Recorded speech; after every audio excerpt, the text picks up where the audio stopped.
سلام بینندگان عزیز. امشب ما من فارسی ادبیم به اون خوبی نیست که مثل این نمایندگان تلویزیونی و اینترنت حرف بزنم، ولی یک کمی فارسی میفهمم، یک کمی عبری میفهمم.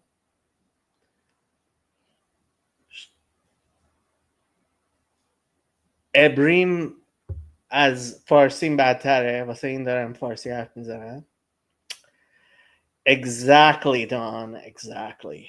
So I have been considering translating some of the local regional stuff to English, having a discussion. Not a lot of people apparently talking. Ethan was supposed to have his stream was supposed to go like 24 hours, and from what I saw, it didn't actually go 24 hours. So I don't know what to say. So I am going to take the liberty of translating Manoto, their YouTube stream, to English. I don't believe that they have copyright, and what copyright they have, I believe, is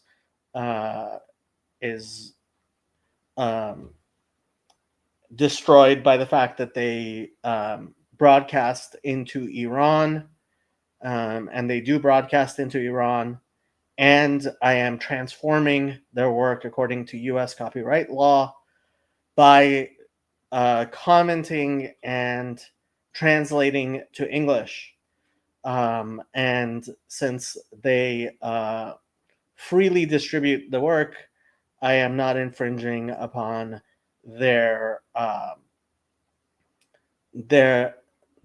in any monetary manner. People would not be able to listen to what their program is in English, which is my audience. Manoto, literally I and you, but basically in Farsi, you and me, is a journalistic endeavor. I don't know who pays for it. Here, let's see if we can figure out. It's out of London. This is according to Wikipedia. It's an international free-to-air Persian language general entertainment channel launched in October 2010, owned by Marjan Television Network. It is based in London, and its programs include documentaries, films, series, news, and reports. The channel ceased satellite broadcast on 31st of January 2024, but continued to operate via social media platforms such as Instagram, Facebook, X, and YouTube. In 2025, Manoto returned as a subscription service internationally and free to air in Iran via satellite. Marjan Television Network was established by Kayvan Abbasi and Marjan Abbasi, so it was named after her. Manoto's funding comes from venture capitalists, according to 2011 report on human rights and information access in Iran by the Foreign Policy Center, a UK-based independent think tank. The report did not name the venture capital firms behind the station. However, many Iranian analysts believe the channel was promoting Iran's ousted monarchy. This is true. And that's what I was going to say. The other option is to, so I don't even know what's going on with the VOA, Voice of America Persian TV, but BBC Persian is the other thing that I have been listening to obsessively too much. I don't know if I really want to translate that to English or if that's as easily, and whether the BBC will copyright strike me. Hopefully, Manoto will not copyright strike me. We will see, and maybe we'll even go into BBC Persian. But when it comes down to it, I think the language, the in-language stuff is a lot more substantive without the stupidity. So here goes. ساعت 6:30 بامداد به وقت It is 6:30 in the morning in London. لندن 9 صبح به وقت تهران. خانم آقایان 9 o'clock Tehran time. سلام صبح همه شما شنوندگان و بینندگان این پادکست بامدادی بخیر. من علی حمیدانی هستم. امروز یک شنبه است 25 خرداد. I didn't even catch his name, but he just said his name and he's explaining that he's going to give the news. This is live right now. We're several minutes behind. We might catch up during the 1404 برابر با 15 ماه میلادی ژوئن. ژوئن ببخشید بسیار صبح پر خبری آغاز شده. اگر که خبرها رو It is a very eventful morning. دنبال می‌کردید شب گذشته می‌دونید که جمهوری اسلامی و اسرائیل دست به حملات متقابل زدن. That the Islamic Republic and Iran and Israel are in conflict. نخست دیشب خبر آمد که موج تازه‌ای از حملات موشکی جمهوری اسلامی. Last night there was a new wave of attacks on the Islamic Republic. علیه مواضعی در شمال اسرائیل، حیفا و تل آویو آغاز شده گرچه At the same time, in the north of Israel, in Tel Aviv, there were bombings. بعدن برخلاف آنچه که گزارش شده بود، مقامات در حیفا گفتن که این شهر مورد حمله قرار.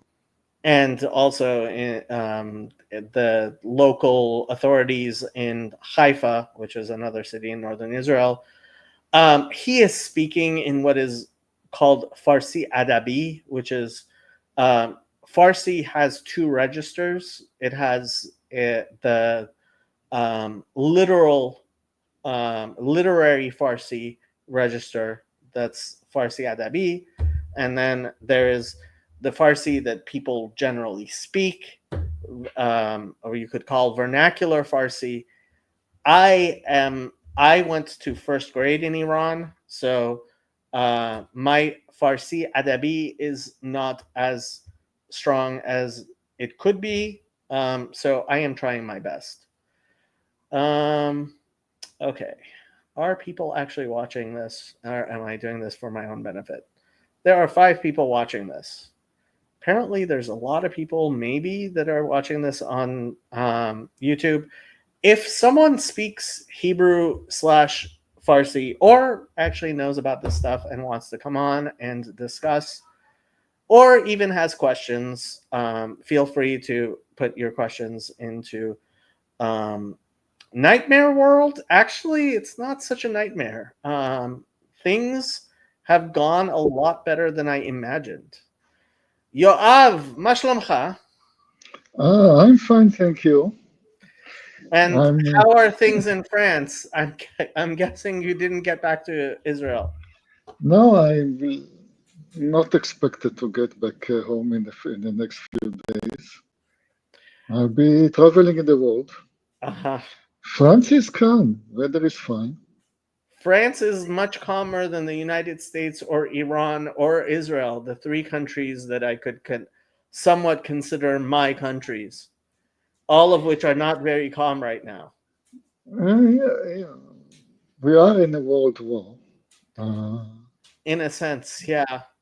Do you think America will use the bunker busters in Iran?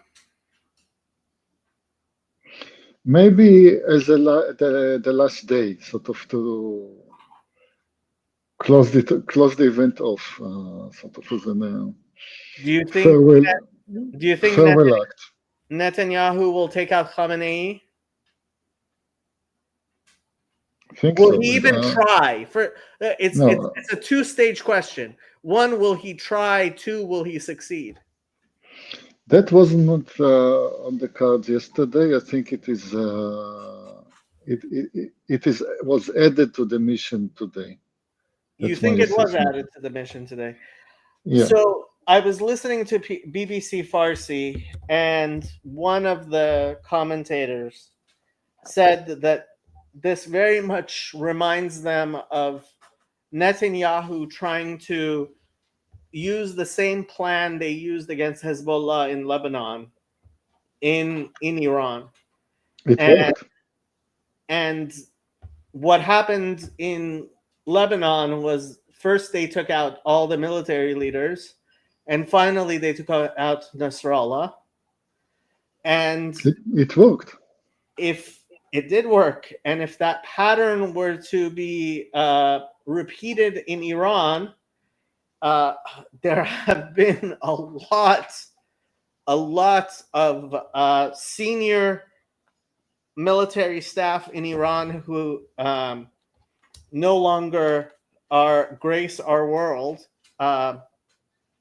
which the question becomes, what becomes of Khamenei and what becomes after Khamenei? There are two candidates, Mojtaba Khamenei, who is the current Supreme Leader's son, and the other is the grandson. I believe his first name is Hassan Khomeini. His last name is definitely Khomeini. And he's actually the more moderate. But, I mean, at least Manoto, which is the channel I was considering playing further, and seems to think the possibility of the Crown Prince Reza Pahlavi returning to Iran is greater than zero. I don't know if it's greater than zero. Some people I was listening to on X yesterday also seem to think that it's greater than zero. But okay, obviously we are getting a lot of inside help from Iran. I personally do not believe in color revolution and regime change. I don't think it usually happens. I also don't mean in moderates against extremism. I mean, it's a binary question whether the main goal of the Iranian state is the destruction of Israel, or is it not?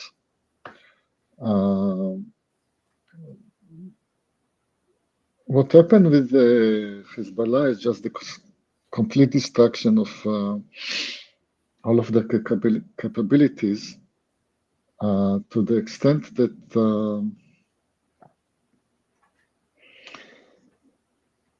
they're not a player anymore.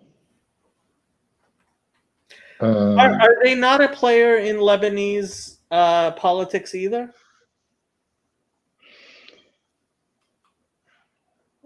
Not in my, I mean, the Shia population still exists, and they are as well armed as any other faction.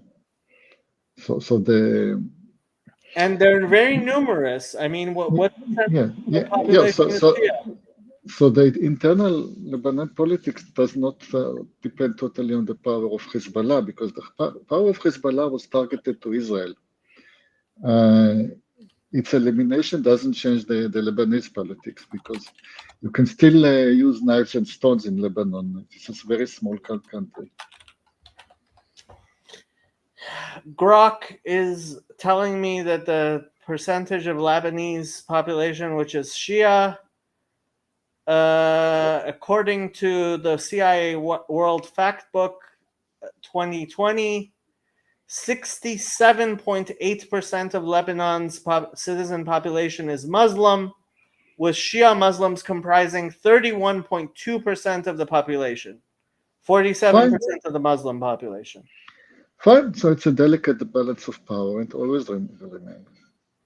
But that's all I care that it doesn't reflect outside the border of the state. Let them have their own internal disagreements and power struggles. I don't want to be any part of it. I don't want to know about it. Now, Hezbollah was Iran's insurance policy. I mean, we will never attack Iran if Hezbollah was there, because Hezbollah could destroy the state of Israel if not attacked first. We can only start the war with Iran after eliminating Hezbollah. Okay, serious question. I have an answer to it, which I don't think is necessarily your answer to it, which never will be. Serious question. Is the state of Israel actually in existential danger from Iran or the Palestinians or the Lebanese, Hezbollah, Hamas? Is it an actual possibility, realistically, that any of Israel's foes would actually get what they want? Yeah. Yes. It was. Before the war, it was. Before October 7th, 2024, it was? Yep. Is it now? Within a week or two, Iran will cease to be an existential danger, and then the answer will become no. In 2 weeks' time, thereabout. The change of the situation in Syria, more than anything, more than what's happened to Hamas, more than what's happened to Hezbollah, in my opinion, has reduced the existential danger to the state of Israel. But I have to say, I think the people who say that Israel is more worried than is reasonable, that even Iran, I mean, yes, Khamenei and even his leaders, being the religious extremists and the crazy people that they were, delusional, thought that it was a possibility that they would destroy the state of Israel. I don't think that was real. Hamas thought it could destroy Israel. That was idiotic of them. I'm not even sure Hamas actually believed that. Sinwar, maybe. Are you so knowledgeable about Hamas that you can distinguish between fractions within Hamas and say the Sinwar fraction did believe it, some other fractions did not believe it? It's a very strict military pyramid. If the man in top has a plan, everybody has the plan. I think most Palestinians realize Israel. Yeah, but no. I want to cut it. Never mind the Palestinians; they're the weaker actor. Now they. No, among the enemies of Israel, they're not the strongest. Let's go to the main question, which is Iran. Yeah. I'm quite surprised about some absence of facts from this discussion about Iran. Did or did not Iran has a military nuclear plan? The international bodies admit that Iran had a military nuclear plan. The facts on the ground show that they had a nuclear military plan. This is what we're destroying at the moment. Did they or did they not have means of delivery? Yes, they're showing it today that they have means of delivery of the weapons. Even with conventional weapons, they could have destroyed the state of Israel with the number of missiles they had. With conventional, you think they could have destroyed the state of Israel? Yeah, count the number of missiles and the kilograms of explosive. And now, did they not declare that their main intention of life is the destruction of the state of Israel? So they had the motives and they had the means. I don't know why this even comes under discussion, whether they intended to destroy Israel, yes or no. Would it actually have happened? Of course not, because there is a God in the sky.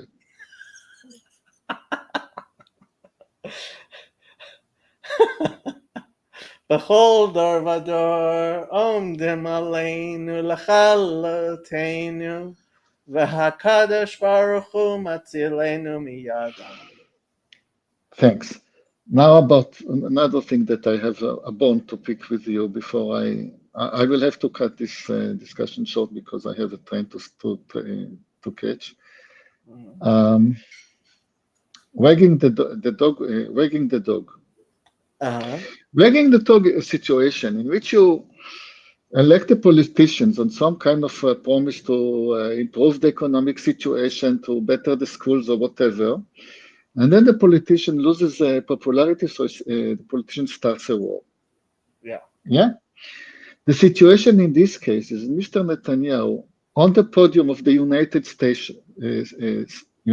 Nations declared that Iran is the enemy and is going to take do whatever it takes to stop Iran from having nuclear weapons. That was about 13 years ago on the podium of the United Nations. There were several election rounds in Israel. And each time Netanyahu said he's going to do nothing but fight with Iran.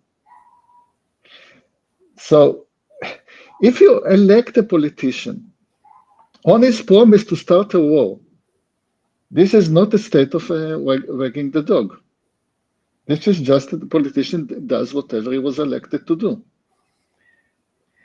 Israel's elections are very complex. Yes, because we have a proportional system. You have a proportional system, and how many mandates does Likud have? About a fourth of what's needed. Yeah. So? Maybe Israel Beitenu and maybe even Mafdal agree completely and wholeheartedly with Likud. Well, unfortunately, Mafdal doesn't exist.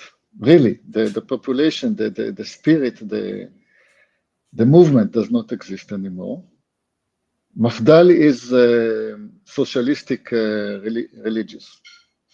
Doesn't exist anymore. You either have never mind. Okay, there is a coalition. Let's say the coalition of the willing.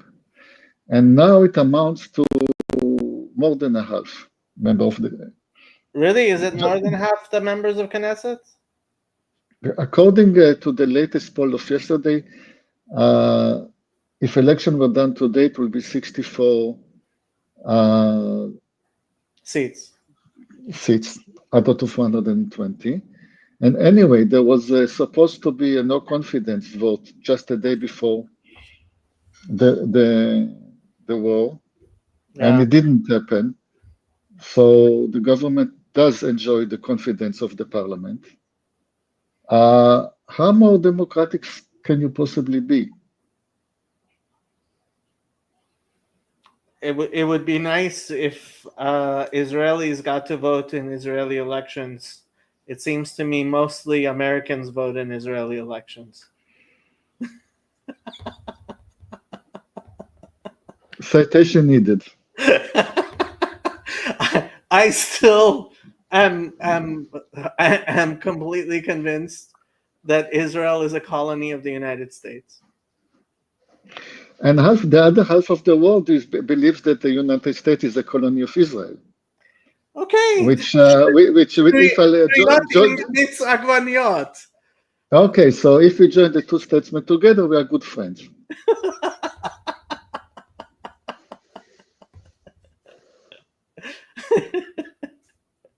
I can testify to the amount of money and effort that is invested in making Israel a colony of the United States.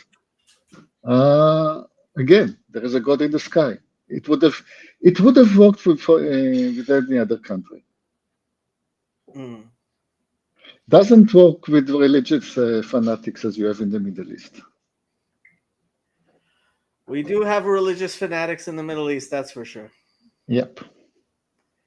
Okay.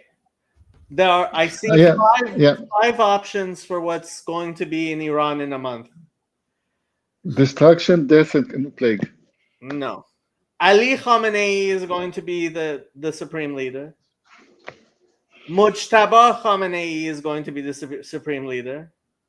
Hassan Khomeini is going to be the supreme leader. Reza Pahlavi is going to be the new constitutional monarch of the new Republic Kingdom of Iran, or something else. Okay, and so what percentage would you attach to any of those, and which one has the plurality? Preliminary question. Do I actually remember any of the names you just mentioned? No. Ali Khamenei is the current Ayatollah. Yeah. You have Mujtaba Khamenei is his son.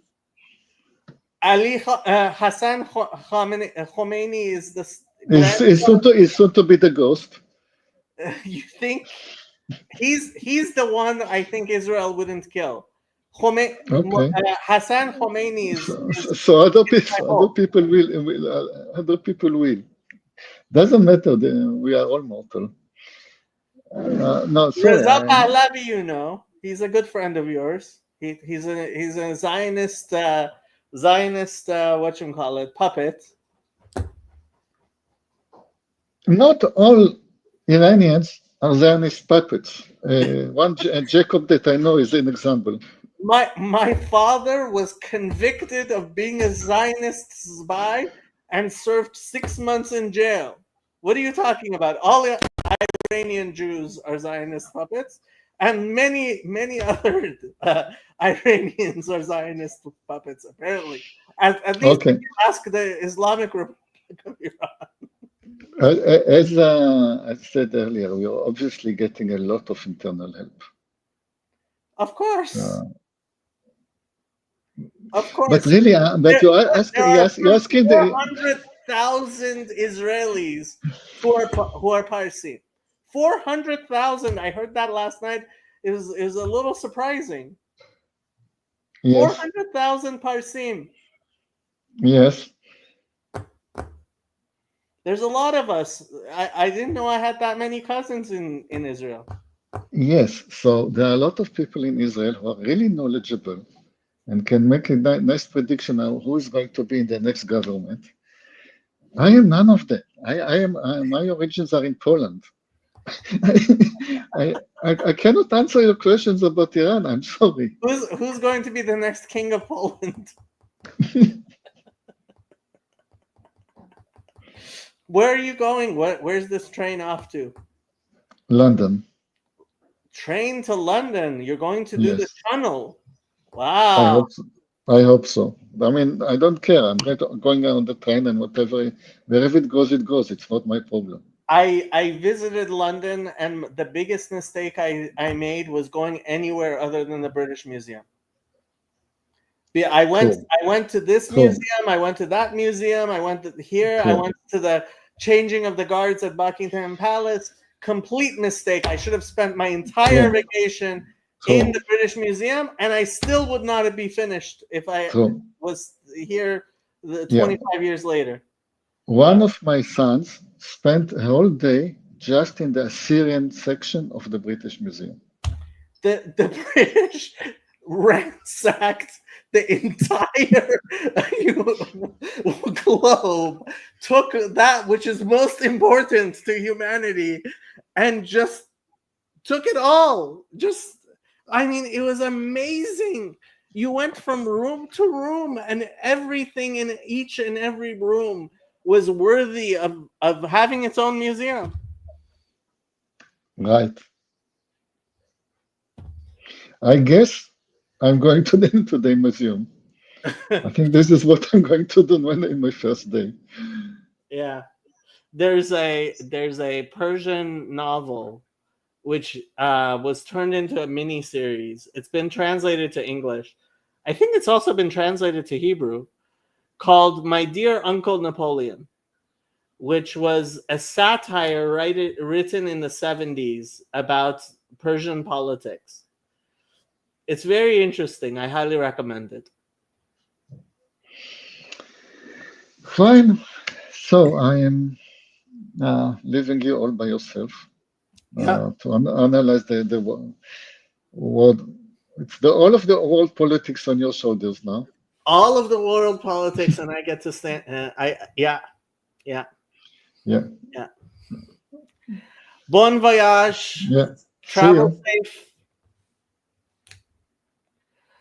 Don says, I spent an hour and a half in the Oriental Antiques Room, best museum in the world.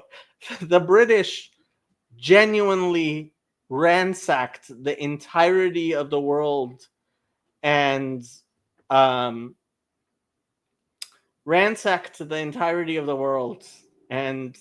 they took everything to London, back to London with them. Thieves! Okay, let's see how we're doing on Manoto television. نگرفته بر طبق گزارش‌ها دست کم 9 نفر بر اثر حملات اسرائیل بر اثر حملات جمهوری 9 people in Israel, apparently, according to his latest news, have been killed in Israel. I had heard of 8 of them. There was a Muslim family of 5 that were killed. I saw their pictures on X, and there were apparently at least 2 Jews. Not that it should matter that much, but lahavdil ben chaim l'chaim, all of their blood should be avenged by God. But in Haifa, in Tel Aviv, 3 people apparently died, and if there was or maybe it was 2 in Tel Aviv and 1 in Haifa, but he's saying 9 people total. اسلامی به اسرائیل کشته شدند. اما شب گذشته خبرهای بسیار بسیار مهمی آمد از موج. Last night there were very, very important news. تازه حملات اسرائیل به There was a new wave of attacks by Israel on the Islamic Republic. اسلامی ساعت از 10 شب به وقت لندن تقریبا starting at 10 p.m. London time. من گذشته بود نیمه شب به وقت ایران که خبر آمد موج تازه‌ای از حملات اسرائیل به مواضع مختلفی در تهران آغاز شده. دست کم in different parts of Tehran. نقطه از شهر تهران مورد حملات سهمگین More than 4 different points in Tehran. قرار گرفت. نخست از غرب و شمال غرب تهران مخاطبان گزارش in the north and west of Tehran there were reports کردند که صدای انفجارهای مهیبی رو شنیدند. of mahib. What exactly does mahib mean? There were mahib explosions. You can look up the word mahib yourself. دود غلیظی، ستونهای دود بسیار غلیظی در آسمان ظاهر شده بود. That they were very غلیظ. How do I translate غلیظ? و تلاطم آتش بود که دیده میشد. There was fire در نقاط مختلف that was seen in different points in Tehran. شمال و شمال غرب تهران، اما کمی بعدتر in the north and west of Tehran. خبر آمد که انبار نفت شهران یا پالایشگاه نفت شهران The fuel depot in Shahran, I don't know where that is. آنطور که گفته میشد هدف حمله قرار گرفته و آن آتشی که دیده میشد در واقع was attacked and there was a great fire visible. ناشی از حمله به انبار نفت شهران بود. اما بعدتر از نقاط دیگر شهر تهران، از جمله از مرکز، از شرق و از جنوب تهران هم گزارش آمد که حملات سهمگین هوایی اسرائیل منجر به So these are videos that people send to them and they've been uploading to their Instagram from various people who send videos. Internet, I heard that Starlink has direct to cell service that is being turned on in Iran, which allows SMS messaging. not full internet yet. Apparently, they're working on that. And somebody on X who was speaking from Iran said it's very difficult to find VPNs to go ahead and connect out of Iran, but they are getting these videos which are available on their Instagram feed. فشارهای بسیار بسیار بسیار گسترده شده. بسیار بسیار بسیار. Very, very, very. خبرگزاری‌های اسرائیلی گزارش کردند که آنچه که رخ داده در نتیجه هدف قرار گرفتن وزارت دفاع جمهوری اسلامی انبارهای نفتی، سازمان انرژی اتمی و همینطور یک آزمایشگاه اصلی هسته‌ای در تهران بوده. به هر حال هدف قرار گرفتن وزارت دفاع. Israeli reports of great damage to Iranian fuel depots and a nuclear research site. دفاع جمهوری اسلامی بسیار and the defense force complexes. حائز اهمیت است. انبار نفت شهران هم از این جهت حائز اهمیت هستش که روز گذشته مقامات اسرائیلی به خامنه‌ای هشدار داده بودند، وزیر دفاع اسرائیل هشدار داده بود که در صورت the Israeli defense minister had advised Khamenei ادامه حملات موشکی به شهروند to stop attacking Israeli targets, غیر نظامی در اسرائیل. civilian targets in Israel. I mean, I just tweeted this out. What did I tweet out? I tweeted, it would be a completely different situation if the billions of dollars Iran spends on its militaristic delusions had any chance of actually accomplishing anything. They might kill some civilians. They mostly have harmed Muslims. They have not achieved anything strategic. And here, do you guys want to see the video of the nice Muslim family who were killed by Iran in Israel? Their names: Manar al-Fakhri Khatib, Manar al-Qassem Abu Khatib, Shata Khatib, Razan Khatib, and Hala Khatib.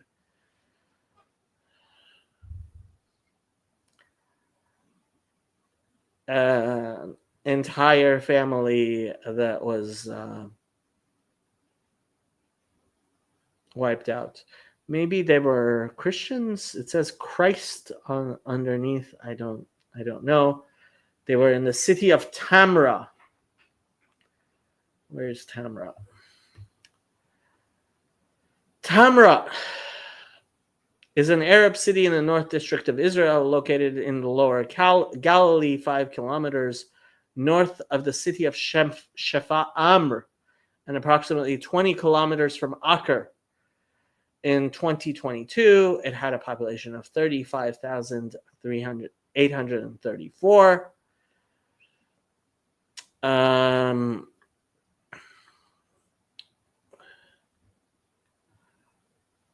Demographics, according to the Israel Central Bureau of Statistics, at the end of 2007, the city had a population of 27,000. In 2001, the ethnic makeup of the city was almost entirely Arab, 99.6% Muslim, with no significant Jewish population.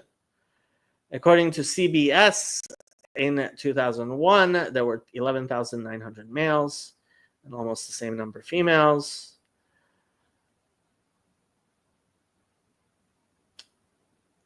The largest and most influential clan in Tamra is the Diab, which consists of several branches.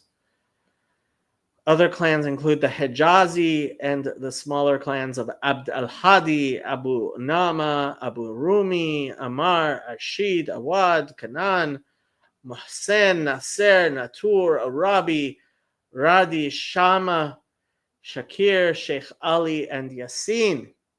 In addition to the aforementioned clans, whose presence in Tamra predates the state of Israel.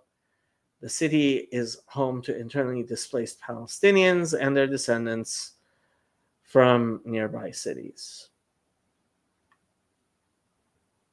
And so this family from that city was wiped out. And the real question becomes, if the billions of dollars that Iran spends attacking Israel kill almost exclusively and maim almost exclusively Muslims and have no possibility. I know that Yoav believes that Iran has a capacity to destroy Israel. I don't think so. I hope not, but I also don't think so. It's lunacy and delusion and stupidity. But here we are. We were watching Manoto. آنطور که این مقام ارشد گفته در اسرائیل تهران خواهد سوخت و بعد از اینکه این Sam, hey. I spent an hour and a half. Anyone heard from Chazi? Yeah, I saw Chazi. Slightly, Baruch Hashem, he seems to be okay. Hey Jacob, wish I could join, but I am in vacation in Hawaii. Very nice. Can you give a 5 to 10 minute overview of what's happened? I've read a little bit, but it's hard to trust. Hello, Michael.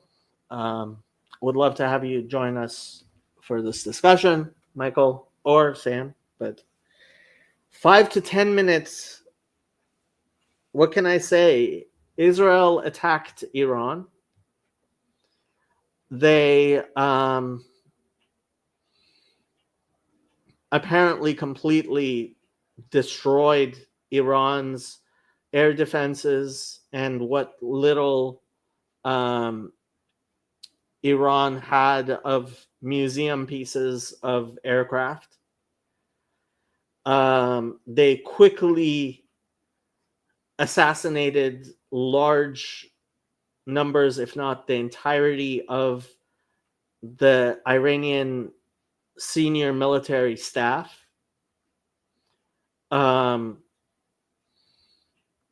There was then a meeting from what was left of senior Air Force staff to discuss Iranian response. And apparently Israel successfully bombed that meeting. And as best we can tell, Iran's military, certainly the military and maybe the IRGC, is in complete disarray because it's been decapitated.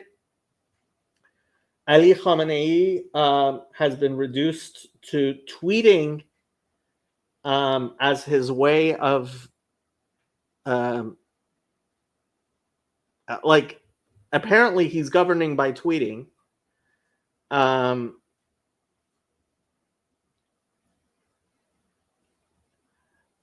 Whether there is real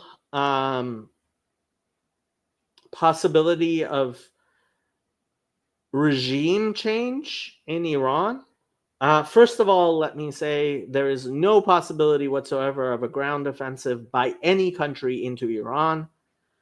There are no militia or military forces with any serious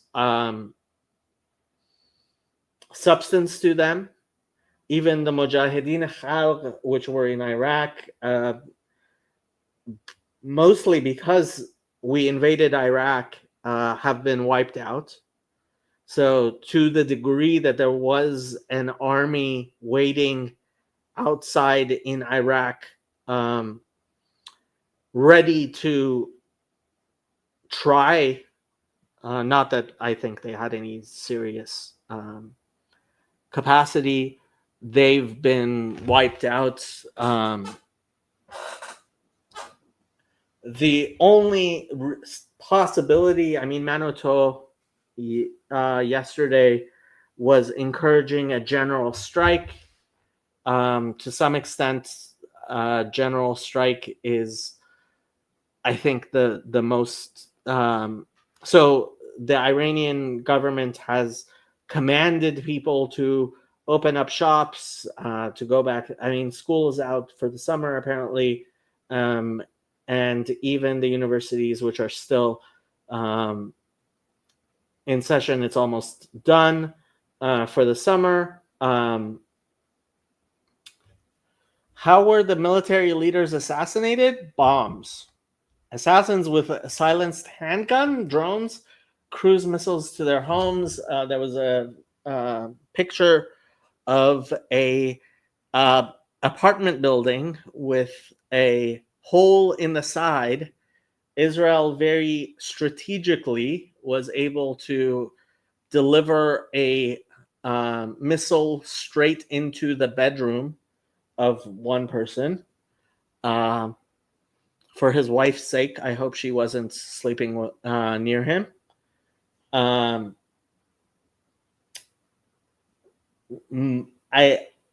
believe the vast majority of assassinations were through missiles, but large numbers of Mossad agents were active in Iran and probably continue to be active in Iran, because Iran, and this is my little rant, did the very stupid thing of running their Jews out of the country.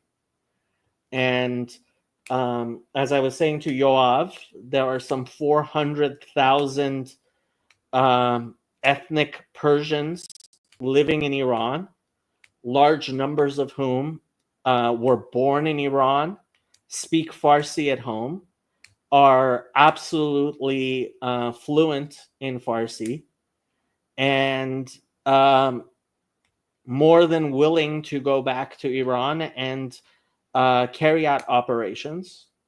I know that large numbers of Christian evangelists have been active in Iran, and many evangelicals claim that Iran has large numbers of converts to Christianity. I don't know how true that is.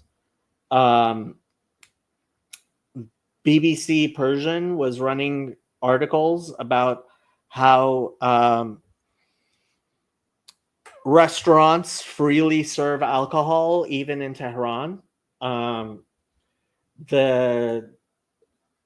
demographic, what the demographics of Iran look like, is a very young population who grew up mostly under the new regime and are not fans and have access to the internet. I have also heard that there are shocking numbers of hidden Christians in Iran, and that a surprising number of people there have dreams of Jesus. There's definitely been a lot of Christians saying that. I don't know how true it is. I can't verify it. The fact is, I could very much believe. I don't think most people understand what a Muslim culture is like. I don't know. I have never been able to adequately convey what Muslim culture appears to be like to an American audience.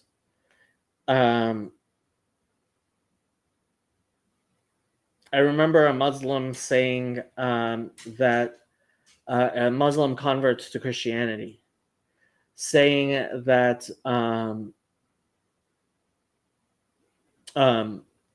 he asked his father questions about the Quran, and his father said, "Think what you want, don't say anything." And there's a real instance of that. He was actually a Mormon. Converting to Christianity is a capital crime. Converting away from Islam is a capital crime in Iran. And that they take more seriously than most things. And plenty of people get put to death in Iran. A previous church that excommunicated me would do missions in Armenia, but it was mainly to help smuggle Bibles to Iran because there was so much demand. Doesn't surprise me. There have been missions. I think I told you about the Westminster Church in New Jersey that's set up the first hospital in Iran, the first teaching hospital in Iran, which became Iran's first medical school and became the first university in Iran. If I remember correctly, his name was Cochrane. The guy who led that mission kept a diary, which in English, which has been published. I suggested to my father that he translate it to Farsi, but he never took that up.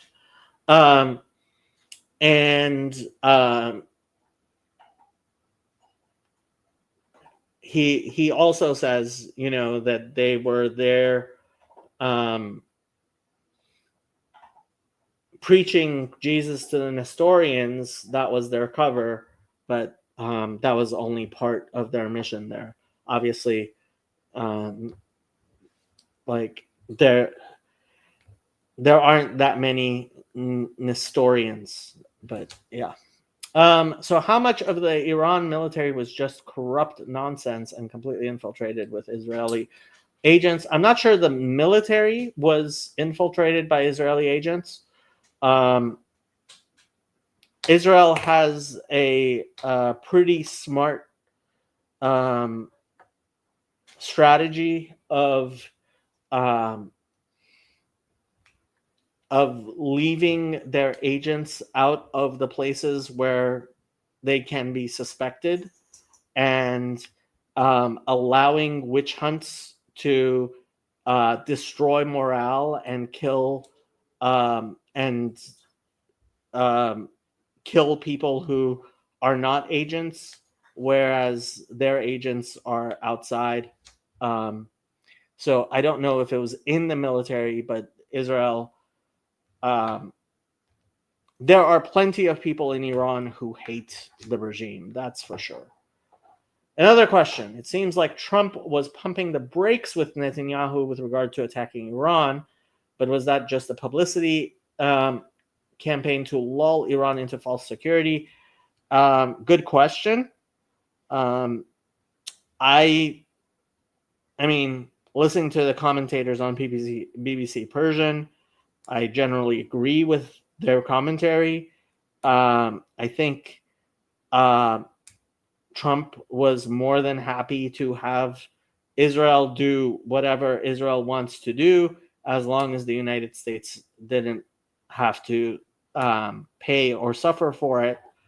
The real problem is that Israel doesn't have bunker buster bombs, which have a capacity to reach the really deep bunkers.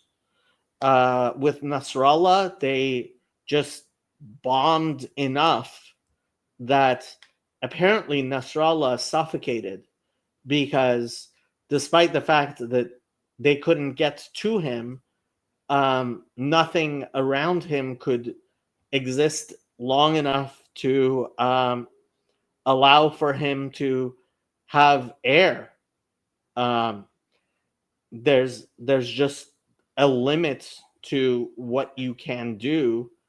I mean, apparently Nasrallah was perfectly safe in his bunker, but they destroyed every way of getting air to his bunker.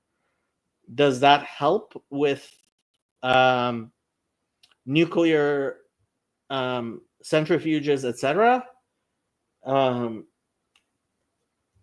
America has the bombs and the bombers, which Israel does not, to do a real job in ways that Israel doesn't. So is the plan over the next few weeks to take advantage of Iran being defenseless and severely weaken their military? I don't know how much more can be weakened. If there are things left to be destroyed, they would require American bombers delivering American munitions. I don't know if the United States could even have plausible deniability if they were to do that. That's the big question. The other question is Israel going to take out Khamenei or not? And even try. Yoav said he thinks it is in the plans. I don't know. Iran is in a very precarious position. Their entire senior military staff has been devastated. And Ali Khamenei is old, and even without Israel taking out some of the targets in terms of ayatollahs, it's not obvious who the next supreme leader of Iran will be, Rahbar. I mean, if Israel is going to take out Khamenei, my inclination would probably be that Israel should take out a bunch of the possible candidates. Why not? Decapitate Shia Islam. Why not? It wouldn't be a real decapitation of Shia Islam. The actual Muslim clerics are in Najaf anyway. But will Israel land special operatives at the nuclear sites and do destruction on foot that can't be done by air? You're asking something way beyond my understanding. I don't know I don't know if that's even a possibility. As far as having operatives at the sites, Israel has had incredible access. What they have been able to physically smuggle out of Iran has been, I mean, absolutely astounding. The level of infiltration into Iranian society by Israeli operatives there is an actual fifth column. What that fifth column is able to do and what is necessary to do, that's beyond anything I know. Where were we? We were listening to Manoto. اتفاق افتاد. خبر آمد که این انبار نفت شهران ببخشید. The fuel depot at Shahran به شدت سوخته. هنوز has been very damaged by fire. مشخص نیست که میزان تلفات و صدمه دیده ها در تهران چقدر از به هر حال It's not clear how much damage there's been in Tehran. خبرها از طریق رسانه‌های جمهوری اسلامی مخابره میشه و بسیار سخت است اعتماد کردن بهش. It's very hard to trust what is being put out by the official regime. اما تصاویر بسیار زیادی دیشب به دست ما میرسید لحظه به لحظه از جای جای تهران. همونطور که به شما We were receiving many messages from people all over Iran. از شمال غرب منطقه حکیمیه تهران و از جنوب تهران به ویژه از خانی آباد، از نازی آباد، از یافت آباد ما تصاویر متعددی دریافت کردیم. امروز صبح هم از اطراف قبر خمینی دود غلیظی. This morning near Khomeini, he was the first supreme leader. His tomb. میامد که مشخص نیست این دود به هر حال از کجا هست و مشخص نبود که به چه منظور.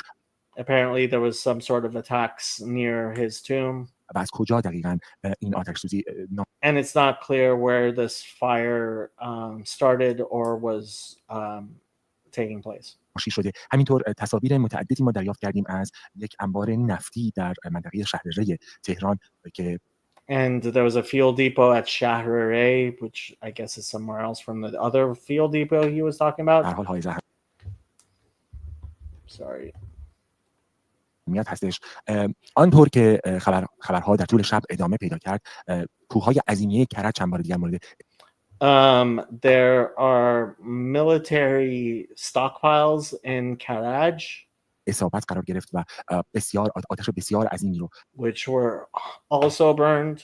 تولید کردش. همینطور یک انبار نفت در منطقه جنوب تهران هم مورد حمله. Another fuel depot in south of Tehran قرار گرفت. در نارمک تهران آتش سوزی مهیبی در نتیجه یک حمله هوایی اسرائیل ناشی شده بود. Aerial attacks by Israel. و خبر می آمد مرتب که صنایع مهمات سازی نوبنیاد هم مورد حمله قرار گرفته. پس شده. There was some factory that makes something. انبار نفت شهران، یک انبار نفتی در شهر ری. Other fuel depot. مهمات سازی نوبنیاد، ساختمان مرکزی وزارت دفاع جمهوری اسلامی و the headquarters of the Iranian Islamic Defense Forces. حکیمیه تهران مورد حملات متعدد قرار گرفتن. همینطور سازمان انرژی اتمی و آزمایشگاه‌های اتمی. Same with the nuclear power department and research facilities. در تهران اجازه بدید به مجموعی از ویدیوهایی که شما برای ما فرستادید نگاه بکنیم. And they're going to show videos which were sent by people to them.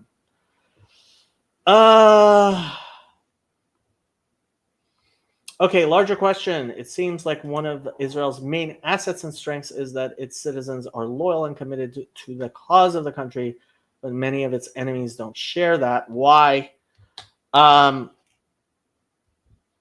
Which enemies? Who are you talking about? Are you talking about Hezbollah?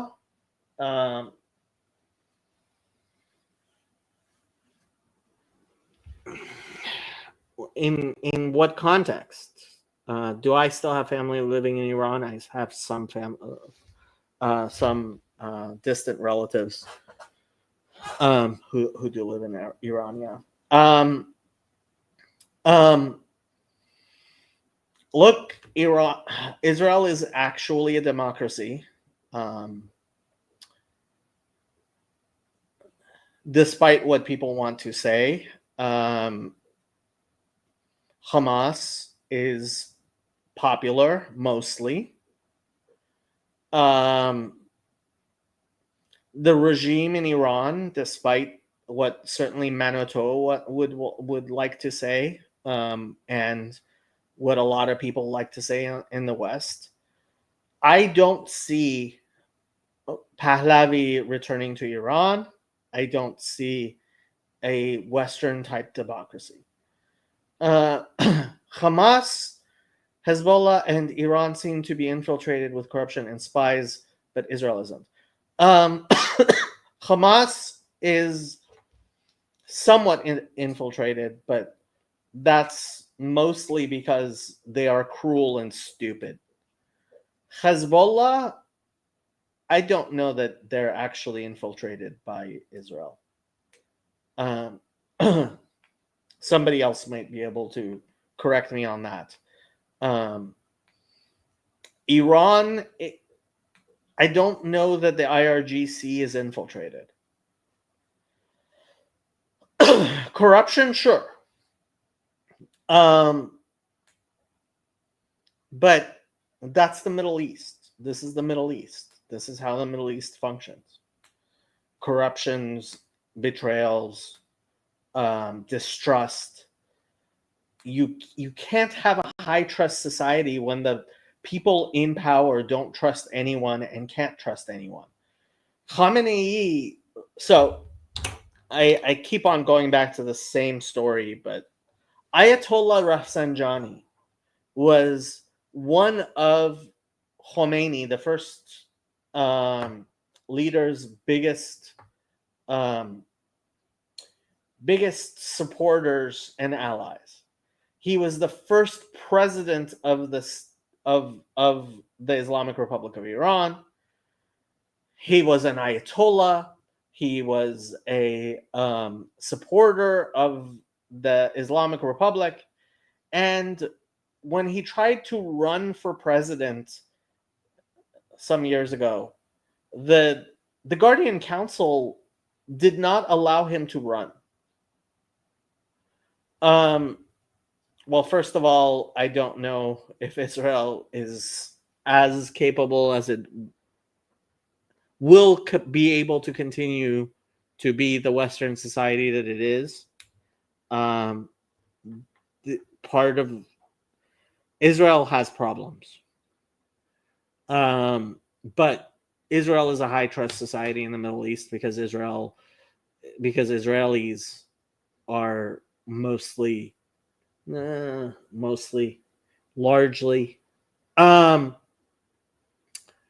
transplants from other societies, and they share Judaism.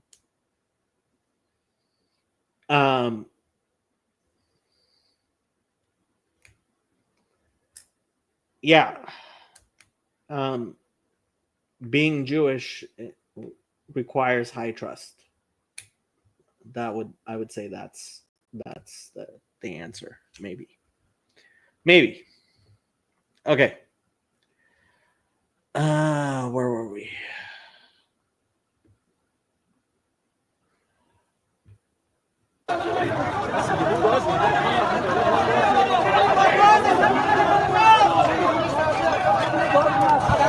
Hey, Baba.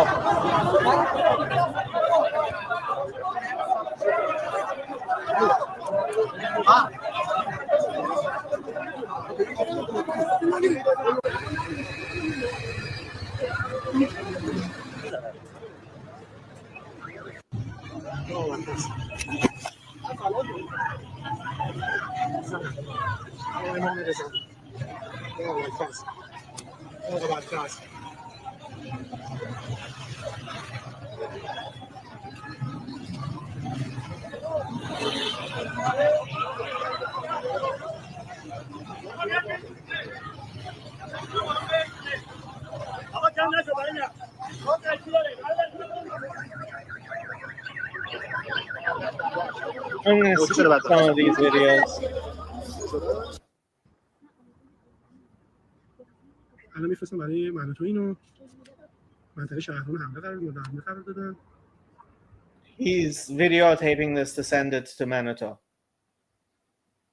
بله، تصاویر رو تماشا کردید. شما هم میتونید از طریق گزارشگر مناطو برای ما ویدیو ارسال بکنید. He's asking people to send videos to him. شماره تلفن گزارشگر در بالای صفحه اینستاگرام ما هست. اینستاگرام ما هست مناطو، بر مناطو تیوی آفیشال ببخشید در اینستاگرام لطفاً لطف بکنید از طریق گزارشگر اگر از ایران این برنامه رو تماشا می‌کنید لطفاً گزارش‌های خودتون رو برای ما ارسال کنید. اما اجازه بدید به شما بگم که شبکه خبری CNN گزارش کرده که عملیات نظامی اسرائیل علیه جمهوری اسلامی چند هفته به طول CNN has reported that Israeli forces against the Iranian forces خواهد انجامید و آنطور که منابعی هم will continue for weeks. در دولت اسرائیل و هم در کاخ سفید به این خبرگزاری گفتن این عملیات با حمایت ضمنی آمریکا پیش می‌رود. both the White House and Israel have said that this is with the permission of the United States. به گفته یک مقام کاخ سفید ایالات متحده آمریکا به شبکه خبری CNN، دولت دونالد ترامپ به شدت معتقده که این بحران میتواند از طریق ادامه مذاکرات با ایالات متحده آمریکا حل and the United States, the Trump administration is very much encouraging the Islamic Republic to come back to the negotiating table. But Israelis were in the streets shutting down their own country over politics for months before October 7th. Yeah, Israel has its problems, that's for sure. فصل بشه و اما گفته شده که ایالات متحده آمریکا بارها به جمهوری اسلامی، این مقام کاخ سفید به CNN گفته که این کاخ دولت دونالد ترامپ بارها به جمهوری اسلامی گفته که حاضر هست که به مذاکره و The Trump administration has told CNN that they have told the Islamic Republic many times that they're willing to have dialogue. توافقی در دسترس هست، اما مشخص نیست که پاسخ جمهوری اسلامی چه خواهد بود از این پس، گرچه قرار بود It is not clear what the answer of the Islamic Republic to that is. که همونطور که می‌دونیم امروز مقامات جمهوری اسلامی و دولت ایالات متحده آمریکا با هم دیدار بکنن، اما این دیدار با وجود آنکه As you know, today there was supposed to be a meeting between the Islamic Republic and the United States. آمریکا همچنان راغب به این دیدار بود، از جانب جمهوری اسلامی شب گذشته لغو شد. این یک مقام اسرائیلی And apparently the United States was willing to continue, and of course the Islamic Republic said no. که نامش برده نشده به شبکه CNN گفته دولت دونالد ترامپ در گفتگوهای خصوصی هیچ انتقادی نسبت به بازی زمانی طولانی این عملیات مطرح نکرده. شبکه CNN I'm not sure what exactly he's saying. Like the Israelis said that that I'm not sure what he's saying about what the Israelis said about he's saying that CNN said that Israel said about the United States. So like too much confusion for me. گزارش کردیم که هفته‌ها حملات اسرائیل به جمهوری اسلامی و به مواضع مختلف در ایران به طول بیانجامه. اما در گزارش‌های مرتبط با حملات شب گذشته موشکی جمهوری اسلامی به مواضعی در اسرائیل، رسانه‌ها در این کشور گزارش کردند که شمار کشته شدگان و مصدومان این حملات به رو به افزایش هست. در شمال اسرائیل همونطور که شما گفتم و در تل‌آویو چند موشک توسط گنبد آهنین. So the several missiles from Iran landed in the north of Israel. رهگیری نشده بودند، which were not stopped by the Iron Dome. نقاطی اصابت کردن. اسرائیل در بیانیه وزارت خارجه‌اش میگه که جمهوری اسلامی 2 شب متوالی به طور عامدانه خانه‌ها، مدارس و بیمارستان‌های اسرائیل هدف قرار می‌دهد و به دنبال And Israel is complaining about Iran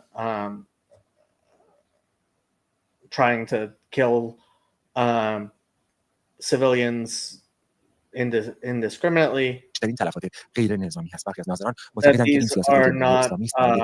These are all what you call it. These are all civilians that are being harmed. آوردن به دولت بنیامین نتانیاهو که زیر فشار افکار عمومی بتونه جنگ رو متوقف بکنه. از سوی دیگر کشورهای جهان به دنبال آنچه که شب گذشته اتفاق افتاد که یک زنجیره حملات بسیار So various countries from around the world بسیار شدید بود علیه مواضع هم در تهران هم در سایر نقاط ایران و از جانب دیگر حملات موشکی جمهوری اسلامی به تل‌آویو و شمال اسرائیل. از هر دو طرف خواستار خویشتن‌داری شدند. وزیر خارجه They asked both sides to cease from war. عراق و آلمان با هم صحبت کردن شب گذشته. Including the leaders of Iraq and Germany. و درباره تشدید تنش‌ها در خاورمیانه هشدار دادن. بله اجازه بدید که من ببینم چرا تصویر من قطع.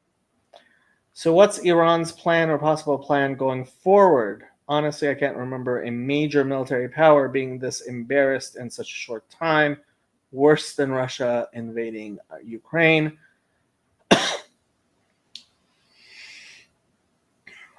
Short term, I don't know that there's anything Iran is able to do. I seriously don't. Long term, if the regime is able to withstand this attack, they're going to spend billions and billions of dollars trying to build a capacity to attack Israel. I mean, they're going to want to not be so weak. What is not being mentioned here is Saudi Arabia. Saudi Arabia is none of this would be happening without Saudi Arabia. The United States is letting Israel do this because of Saudi Arabia. The question is Mohammed bin Salman. And I don't know what his plan is. I think Mohammed bin Salman would prefer Pahlavi. I don't know if he would prefer Pahlavi to take over Iran. He may. I don't know what.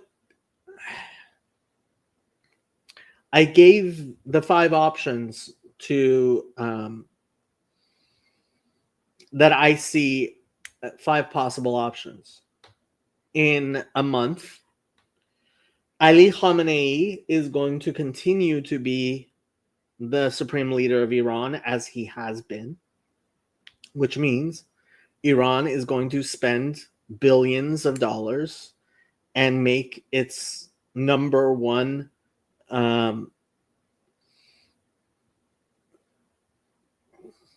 objective trying to build up the military power not to be overwhelmed again like this and to even fight. I mean, he's going to fight.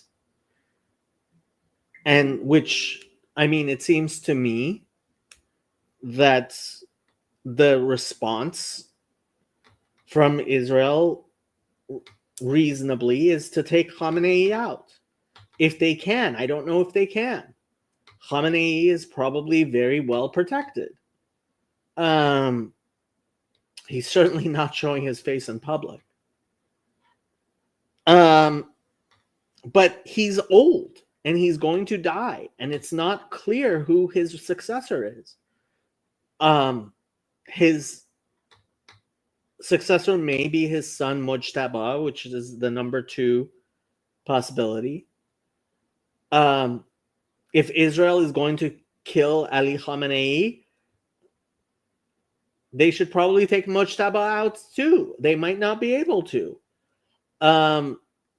Number 3, what my hope has been for a while, is that when Khamenei dies, Hassan Khomeini, I think his name is it Hassan? Hassan Khomeini. Yeah, it is Hassan Khomeini. Hassan Khomeini, born 1972. He's 5 years older than I am. Almost 5 years older than me. He is the most prominent grandchild of Khomeini. His grandfather was the first supreme leader, and he is a student of Rafsanjani, who was more moderate, was too moderate for the Guardian Council.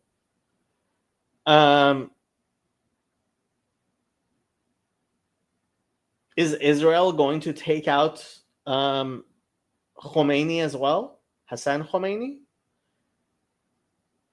They would be much better served to take out. There are several ayatollahs in the Guardian Council and etc., right? Who certainly, if Mujtaba is killed, but even if Mujtaba isn't killed, are both more hardline. I think there's Larjani. There's a few of them. I forget what their names are. There are lists of them all over the place.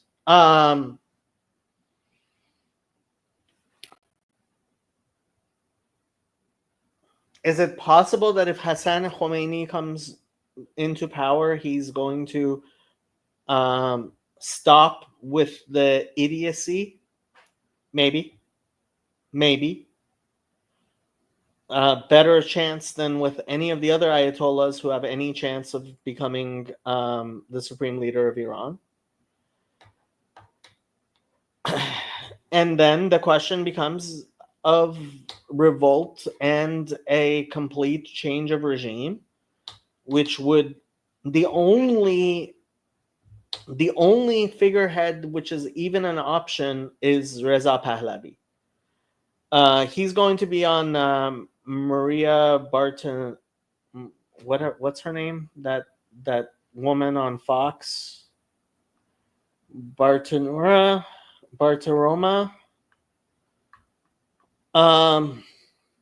Maria Bartiromo. So Reza Pahlavi tomorrow is going to be on Sunday Futures at 10 a.m. Eastern.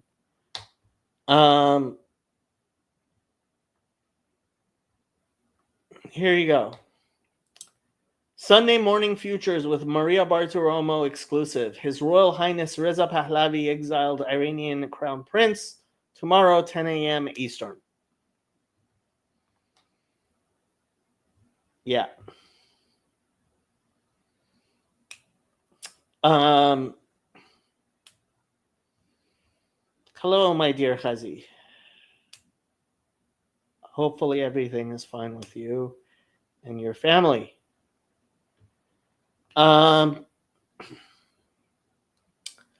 Sam sees three options: a severely weakened status quo, moderate regime change, similar structure, new faces, state collapse leading to a new government.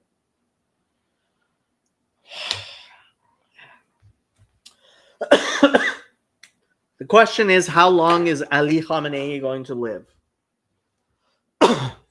I don't know how long Ali Khamenei is going to live, but Ali Khamenei is, what, almost 90 now? Ali Khamenei is 86 years old. He was born in 1939. From what I've heard, he has had intestinal cancer. He has only one functioning hand. And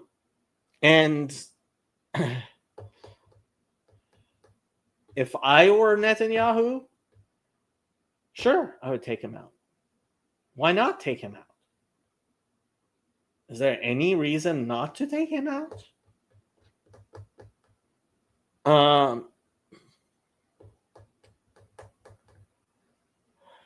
That the next supreme leader is going to be worse than Khamenei?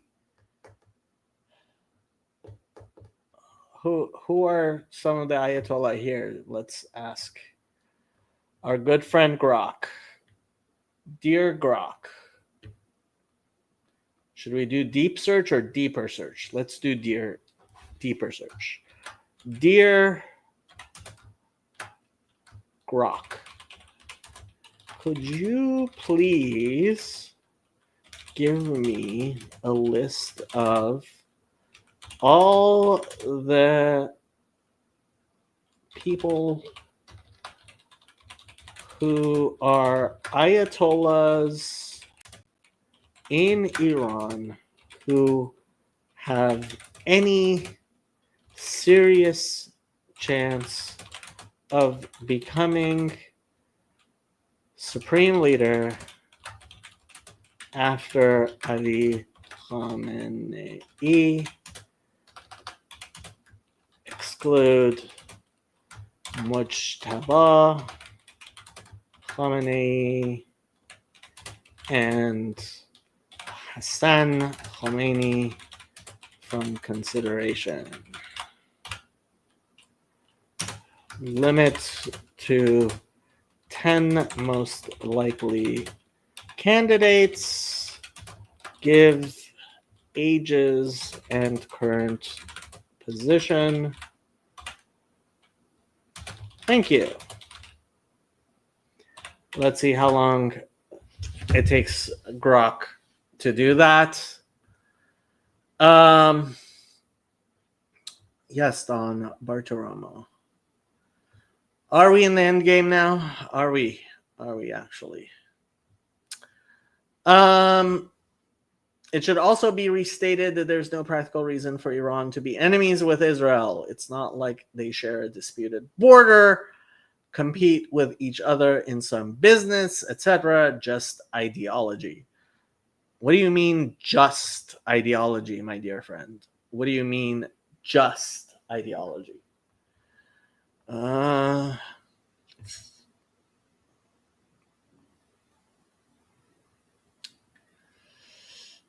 Iran International has obtained information indicating that Ali Asghar Hijazi, Deputy Chief of Staff to Supreme Leader Ali Khamenei, is in negotiations with Russian officials to secure a potential exit from Iran.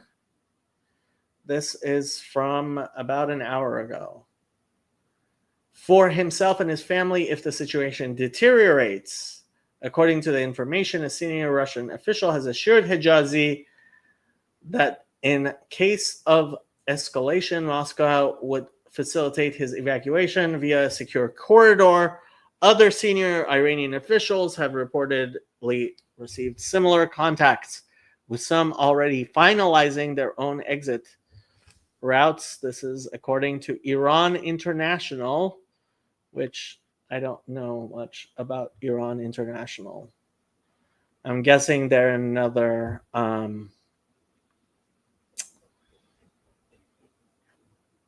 they have a YouTube channel. Let's see what their YouTube channel. Their YouTube channel has 367 subscribers. So, yeah. I don't know much about Iran International. My guess is that if senior leaders in Iran were to flee, they would probably end up in Najaf in Iraq. That is my first guess.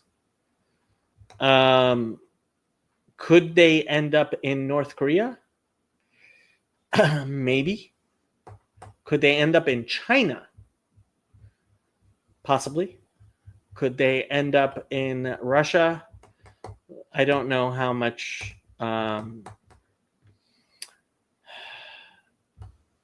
trending on X. King Reza Pahlavi, 57,000 posts. Ayatollahs, 17,000 posts.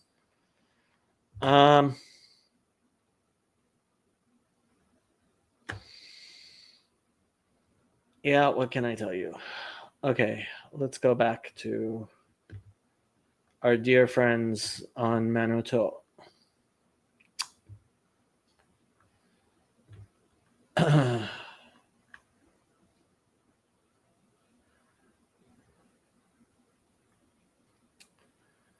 Good night, Dawn. Chazi says, Dawn, I'm okay. Kids are more rattled than, but are aware of the historic and miraculous nature of these days. Haman is still mad at Mordechai. Hey, Kurt. It also seems like there is a bright light at the end of the tunnel for Israel to be much safer than it has ever been. So let's hope. Or to start healing internally so we can start casting our own light. Amen. Okay, back to Manoto. مهم هم نیستش. البته برمیگردیم تنش ها در همونطور که من به شما گفتم تشدید تنش ها باعث شده که مقامات جمهوری اسلامی و با هم دچار به حال مقامات کشورهای جهان با هم گفتگو بکنن در مورد آنچه که various countries have been consulting with the Iranian regime. افتاده و خواستار این بشن که ببینن که چطور میشه این ناقشه‌ای که صورت گرفته رو حلش کرد. از سوی to see how they can solve the situation. دیگر روزنامه‌های امروز چاپ تهران هم the newspapers that are printed in Tehran today روز ادامه دادن حملات رو. میدونید امروز روز نخستی هست که حملات به اسرائیل ادامه پیدا کرده و امروز روز نخستی هست که این روزنامه‌ها منتشر شدن.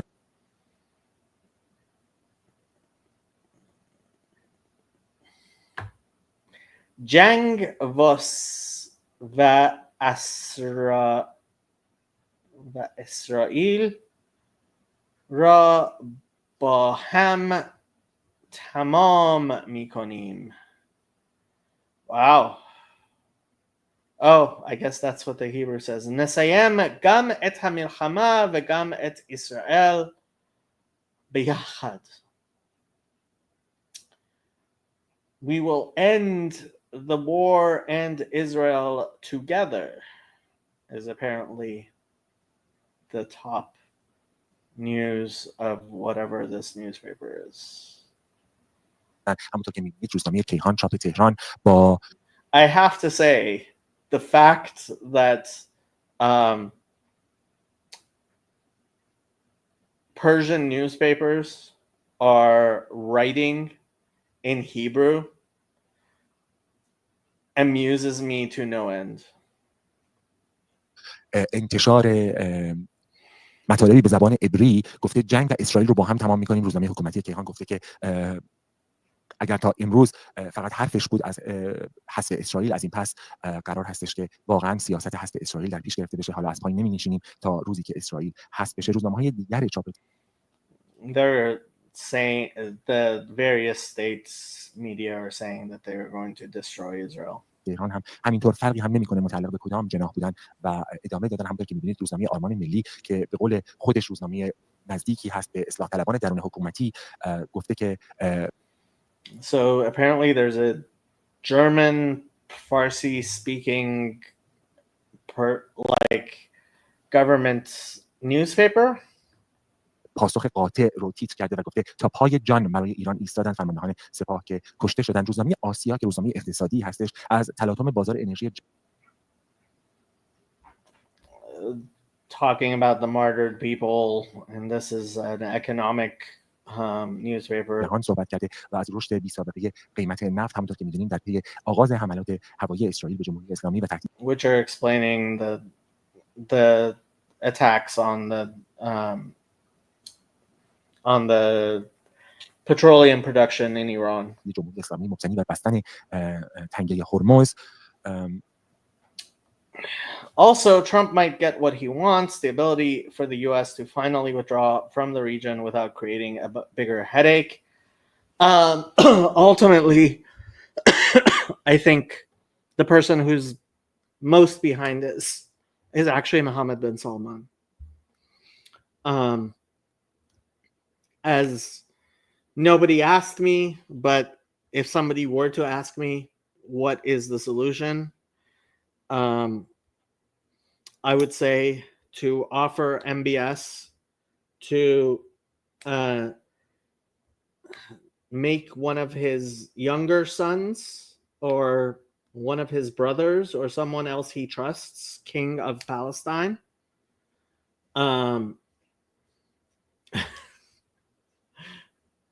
Except Kurt, Sam agrees with me about MPS. Trump has some bizarre ability with luck or bluster to get what he wants in the Middle East. He understands the Middle East better than most Americans. The Middle East is very transactional. قیمت دلار تا حدود 11% افزایش پیدا کرد. And there's been an 11% change. I can't tell whether it's more or less in the price of the dollar. و در روز گذشته با وجود اینکه بازارها تعطیل بودن در اکثر نقاط جهان خبر اومده بود که قیمت even though the markets were closed نفت ممکن است تا $80 هم برسه. روزنامه and oil has reached $80 a barrel, I guess. اعتماد که یک روزنامه اصلاح طلب هستش پرواز ققنوسوار موشک‌های ایرانی تیتری هست که انتخاب کرده. منظور موشک‌هایی هست که اینها استفاده کردن برای حملات به اسرائیل که البته ما می‌دونیم که این حملات با وجود اصابت چند موشک از میانه همه آن چند صد موشکی که جمهوری اسلامی شلیک. So they're talking about the missile attacks on Israel. کرد و باعث آسیب‌های جانی و کشته شدن افراد هم شد، اما ضریب نفوذش از گنبد آهنین بسیار کم بود، چند موشک از میانه چند صد موشک. و روزنامه several hundred missiles. اقتصادی سرآمد هم همونطور که می‌بینید به زبان انگلیسی من نمی‌دونم چرا تیتر زده هوم یا خانه و ایران جان. for some reason they decided to write home in English. God knows why. روزنامه حکومتی جمهوری اسلامی که باز مدیر مسئول توسط خامنه‌ای منصوب میشه هم محکومیت گسترده جهانی جنایات رژیم صهیونیستی علیه ایران رو در واقع تیتر خودش کرده و talks about this atrocities of the Israeli regime. جمهوری اسلامی رو منتشر کرده. همینجا من یک نکته رو به شما میگم، با وجود آنکه تصاویر تا حالا اسامی 6 مقام رد بالای نظامی جمهوری اسلامی و 5 I believe all of the people, like there are 11 pictures here. I believe all of these people have died. Which should tell you about something about what's going on in Iran right now. مقام هسته‌ای جمهوری اسلامی منتشر شده، اما ما می‌دونیم که آنطور که اسرائیل گفته دست کم 9 مقام ارشد هسته‌ای جمهوری اسلامی هدف قرار گرفته شدن. همینطور Israel has said that 9 nuclear scientists have been killed. I guess they're saying 5. درباره زنده بودن علی شمخانی و اسماعیل قاآنی تردیدهایی مطرح شده. مثلا در پوسترهایی که در جای جای شهر گذاشته شده می‌بینیم که بعضی از این پوسترها در شهر تهران مثلا ما تصاویری داشتیم که نشان می‌داد علی شمخانی هم میان کشته‌ها هستند. اما اگر روزنامه شرق رو ببینیم، روزنامه‌ای که به طیف اصلاح طلبان درون حکومتی نزدیک هستش، شکست گنبد آهنین تیتری هست که انتخاب کرده که با This is apparently the most regime allied newspaper, and they talk about the destruction of the Iron Dome. تیتر عجیبی هست، همونطور که به شما گفتم چند صد موشک از which he says, of course, Manato, this is a strange thing to say, considering that several hundred missiles were sent from Iran to Israel, and apparently they've killed 9 people, 5 of whom were Muslims. ایران به اسرائیل حمله کردن، اما تنها چند موشک اونها به زمین نشست، گرچه تلفاتی که به بار آورد و کشته شدن افراد به هر حال به نوعی پیروزی برای جمهوری اسلامی محکوم میشن. In any way, they seem to think that's some sort of victory for them, killing civilians in Israel. که به شما گفتم شب گذشته 9 نفر در نقاط مختلف اسرائیل در شمال و در بندر حیفا کشته شدند. مردم سالاری تیتری که انتخاب کرده انتقام در چند مرحله هست و تصویری رو تیتر اول خودش کرده، تصویر بسیار بزرگی رو از شلیک موشک‌ها و جنگ موشک‌ها و گنبد آهنین اسرائیل رو. اگر که کمی So they have an actual thing of the Iron Dome. The U.S. only needs a capable naval power to hand the baton in order for the safe travel of sea trade.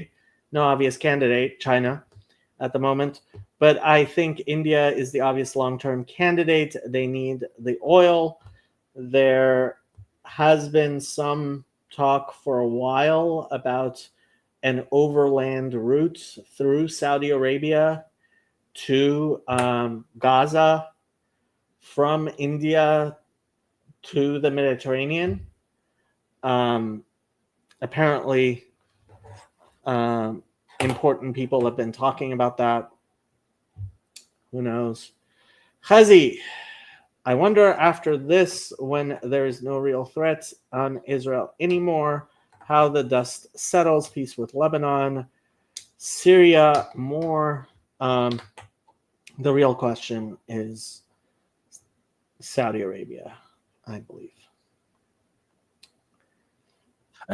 پیش بریم روزنامه‌های دیگری که منتشر شدن. به هر حال بله، روزنامه افکار، البته من می‌دونم که اون روزنامه متعلق است به روز پنجشنبه، اما that was a Thursday what you call it newspaper. بله، اگر که نمایش از امیرعلی میخوام که دکمه نمایش سایر روزنامه‌ها رو بزنه و میتونیم ببینیم سایر روزنامه‌ها رو. بالاتر هستش امیرعلی جان، بله، بالای افکار و پایین مردم سالاری دکمه هست به نام نمایش همه روزنامه‌ها. خوبی این پادکست بودن همین هستش، دقیقاً همونطور که می‌بینید. So apparently this podcast, I don't know what it is that they have the front page of all the newspapers in Tehran. رو همین بله، همونطور که می‌بینید روزنامه افکار، اگر که اشتباه نکنم، ببخشید، روزنامه سیاسی فرهنگی مجازات سخت رو تیتر خودش انتخاب کرده. اخبار صنعت باران آتش بر سر اسرائیل رو تیتر خودش انتخاب کرده و روزنامه آذربایجان روزنامه محلی هستش بله اشاره کرده به آنچه که اتفاق افتاده. اما اگر بازگردیم به صفحه اینستاگرام من و تو، امروز صبح تصاویری به دست ما رسیده که گزارشگر من و تو برای ما فرستاده از 5 تریلی حامل موشک 5 تریلی حامل موشک منهدم شدن. این گزارشی هست که گزارشگر من و تو So these are somebody took video of these were apparently launching platforms for Persian for Iranian missiles which have been destroyed. ماشین تریلی بار موشک که در تصویر دارید می‌بینید که اسرائیل آنها را منهدم کرده در کنار کشته شده. صد ناظریان. همونطور که شما این صفحه رو تصاویر رو دارید نگاه می‌کنید، من آخرین خبرها رو به شما بدم. به خبرها اگر که بازگردیم، دونالد ترامپ رئیس جمهوری آمریکا هشدار داده که اگر که جمهوری اسلامی به پایگاه‌های نظامی آمریکا حمله بکنه، پاسخ آمریکا بی‌سابقه. Trump has said that if Iran attacks the United States, the United States response will be without equal. خواهد بود.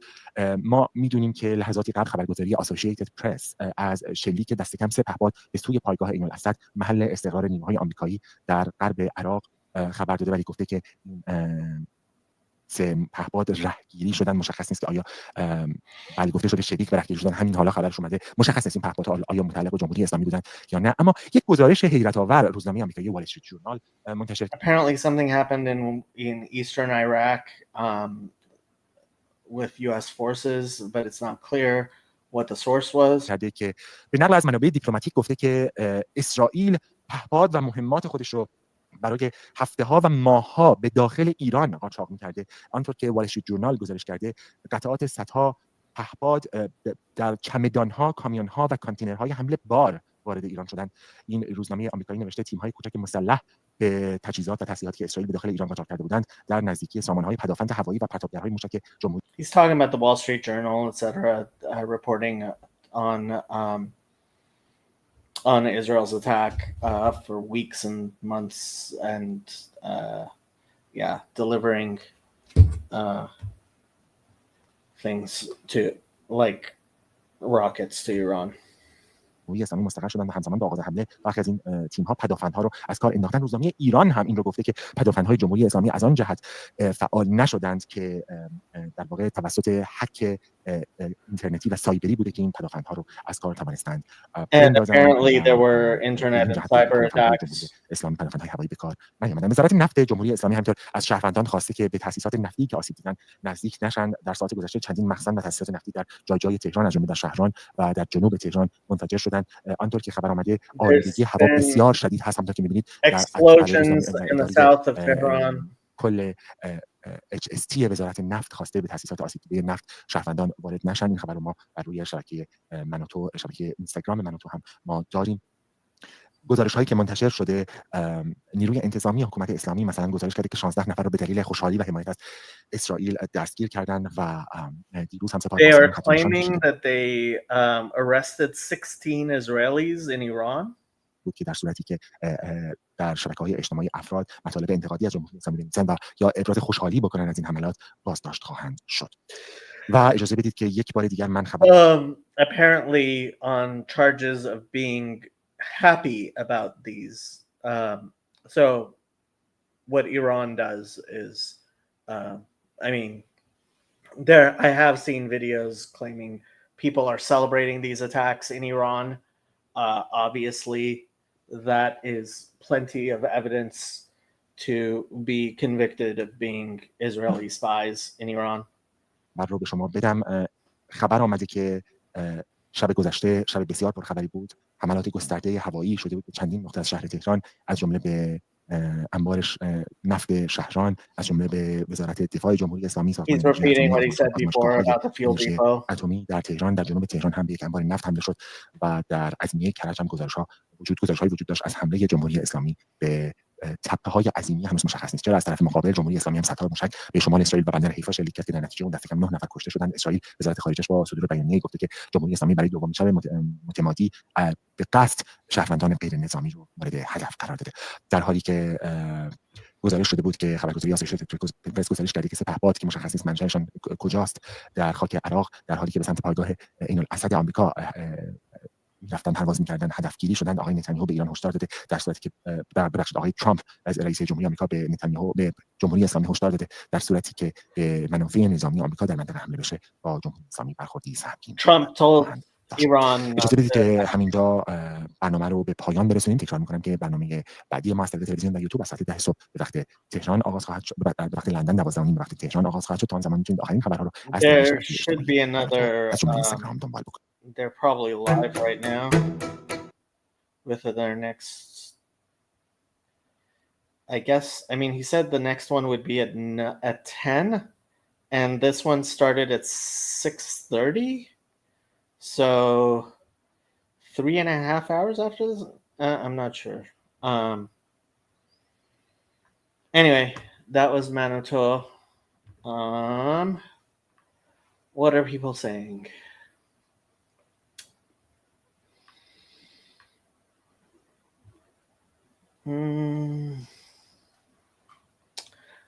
Kurt, I am no fan of the Saudis. However, we know via Karl Popper that unfalsifiable assertions like conspiracy theories don't deserve the title scientific. Not everybody agrees with Karl Popper, and Karl Popper talks too much. That's my view on Karl Popper. Another real question is future relations between Israel and Turkey. Yeah, that is a question, but the fact is, with Iran and Syria out of the picture, how weakened the Soviet Union has been over Ukraine,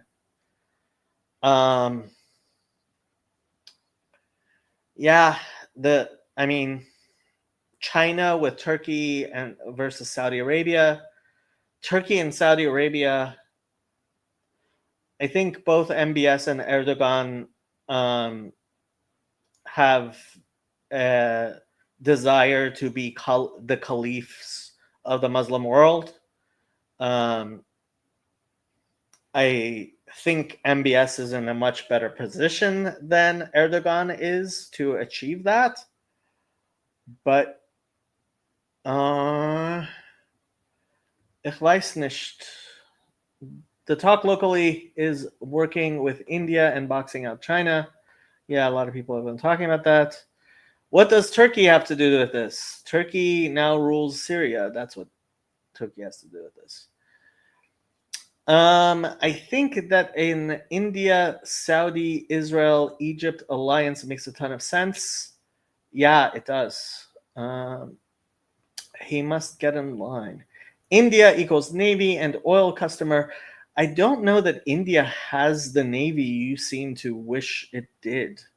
Saudi Gulf states have oil but need a military. You would be surprised how much Saudi spends on its military. Israel has air and nuclear. Egypt, the canal. From what I have seen, Saudi Arabia wants to bypass the canal. And that might be best for all involved. That could give the Middle East a stability the U.S. could never manage. China then has to buy oil at a premium with India as the intermediary. The fact that it turns Iran was a complete paper tiger makes it this easier. I don't know if Iran is a complete paper tiger. Israel was able to decapitate the Iranian military. That does not mean that that Hydra can't grow a new head.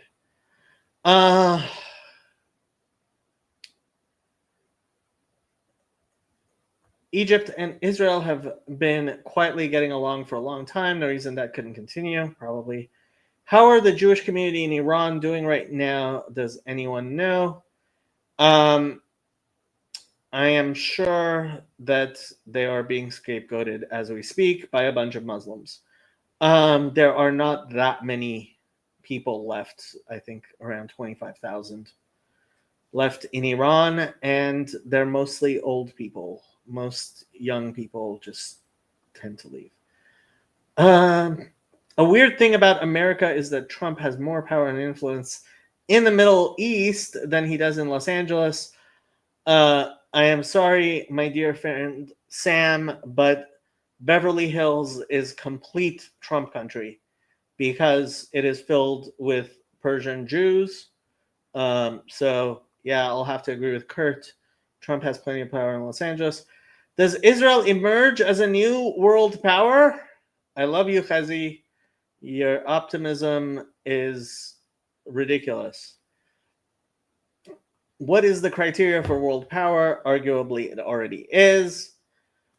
Israel is a colony of the United States, and it would do well to remember that.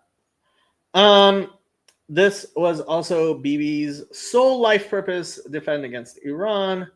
This way, allow him let go of the PM seat.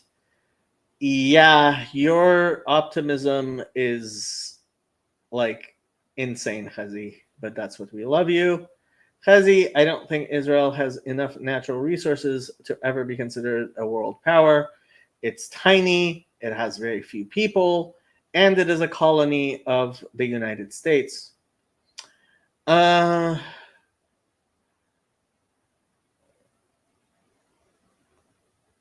Israel isn't a world power, but it is shockingly influential beyond its size.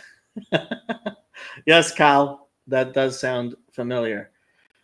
I don't think Israel is very influential. I think the God of Israel runs the world. We could do BBC Persian. We could go and see what Grok has made for our candidates lists. What does Grok think who does Grok think will be the next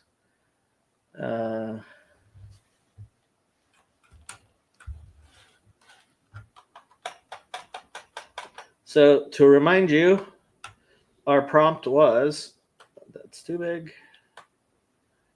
Okay. Our prompt was, Dear Grok, could you please give me a list of all the people who are Ayatollahs in Iran who have any serious chance of becoming supreme leader after Ali Khamenei? Exclude Mojtaba Khamenei and Hassan Khomeini from consideration. Limit to 10 most likely candidates. Give ages and current position. Thank you. Key points. Research suggests several Ayatollahs in Iran could succeed Ali Khamenei, but the process is secretive and complex. The Assembly of Experts, a body of 88 clerics, will ultimately choose the next supreme leader, with candidates vetted by the Guardian Council. Both bodies, Assembly of Experts and the Guardian Council, are staffed by picks by the supreme leader. Excluding Mojtaba Khamenei and Hassan Khomeini, the evidence leans towards 10 prominent Ayatollahs with serious chances based on their roles and influence. The position of supreme leader in Iran is a lifelong role combining significant religious and political authority. Ali Khamenei, the current supreme leader, has been in power since 1989, and at 86 years old as of June 2025, discussions about his successor are increasingly relevant. Plus, plenty of people have been dropping like flies in Iran, which is another reason he might not live long. The Assembly of Experts, elected every 8 years, is tasked with appointing the next leader, making its members key figures in this process. Candidates must typically be senior Shia clerics, often Ayatollahs, with strong ties to the regime and the ability to navigate Iran's complex political landscape. List of potential successors. Below is a list of 10 Ayatollahs in Iran, excluding Mujtaba Khamenei and Hassan Khomeini, who seem likely to succeed based on their current positions and influence. Name: Mohsen Araqi. Araqi. He's 70 years old, member of the Assembly Experts Expediency Discernment Council. Ali Reza Arafi, 66, member of the Guardian Council, Assembly of Experts, former head of Iran's seminary. Sadegh Larijani, I think that he's actually one of the people I was thinking of. 62, chairman of the Expediency Discernment Council, former Chief Justice. Mohammad Mahdi Mirbagheri, member of the 64, member of the Assembly Experts, head of Qom Academy of Islamic Sciences. Ahmad Khatami, 65. Is he related to Khatami, who was the president? Let me see. Ahmad Khatami was... he is not related to Muhammad Khatami and his family members. Okay, he's a different Khatami. There we go. Thank you, Wikipedia. Member of the Assembly of Experts, Friday prayer leader in Tehran. Mohsen Qomi, 65, member of the Assembly of Experts, deputy head of Supreme Leaders, Office on International Affairs. Muhammad Ali Mobahadi Kermani, 94. Yeah, that's not going to happen. Chairman of the Assembly of Experts. Mohammad Reza Modarresi Yazdi, 70. Member of the Guardian Council, Assembly of Experts. Sayyid Muhammad Saidi, 74. Trustee of Fatima Masumeh Shrine, Imam of Friday Prayer in Qom, Assembly of Experts. Another 80-year-old, which I doubt very much, Sayyid Mustafa Muhaqqaq Damad. Damad? I don't know. 80, professor of Shahid Beheshti University Academy of Sciences of Iran. This list reflects their prominence and potential, though the secretive nature of succession means exact likelihood are uncertain. Frankly, the only name I recognized out of these was Larijani. Survey note: detailed analysis of potential successors to Ali Khamenei. The succession of Iran's supreme leader is a critical and sensitive process given the position's immense religious and political power.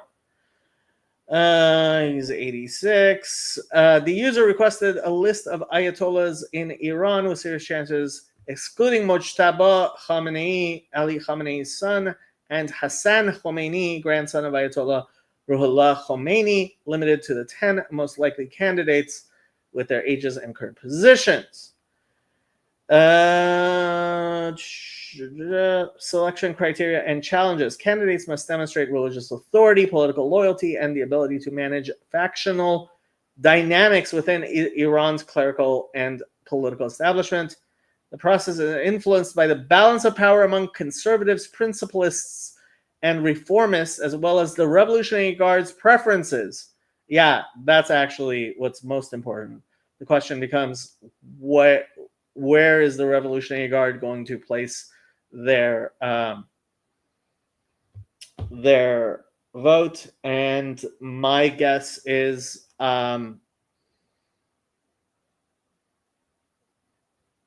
it might possibly be somebody who's absolutely unknown. Historical succession, like in 1989 when Khamenei replaced Khomeini, shows factional interest can override traditional religious rankings, as seen in the Rand Corporation's 2011 report, The Next Supreme Leader, Succession in the Islamic Republic of Iran. Yeah, Khamenei was not actually an Ayatollah. That was the problem. The Next Supreme Leader, Succession in the Islamic Republic, which highlighted the factors like factional balance and Khamenei's personal network. Identifying candidates. Given the secrecy, potential candidates were identified through recent analyses.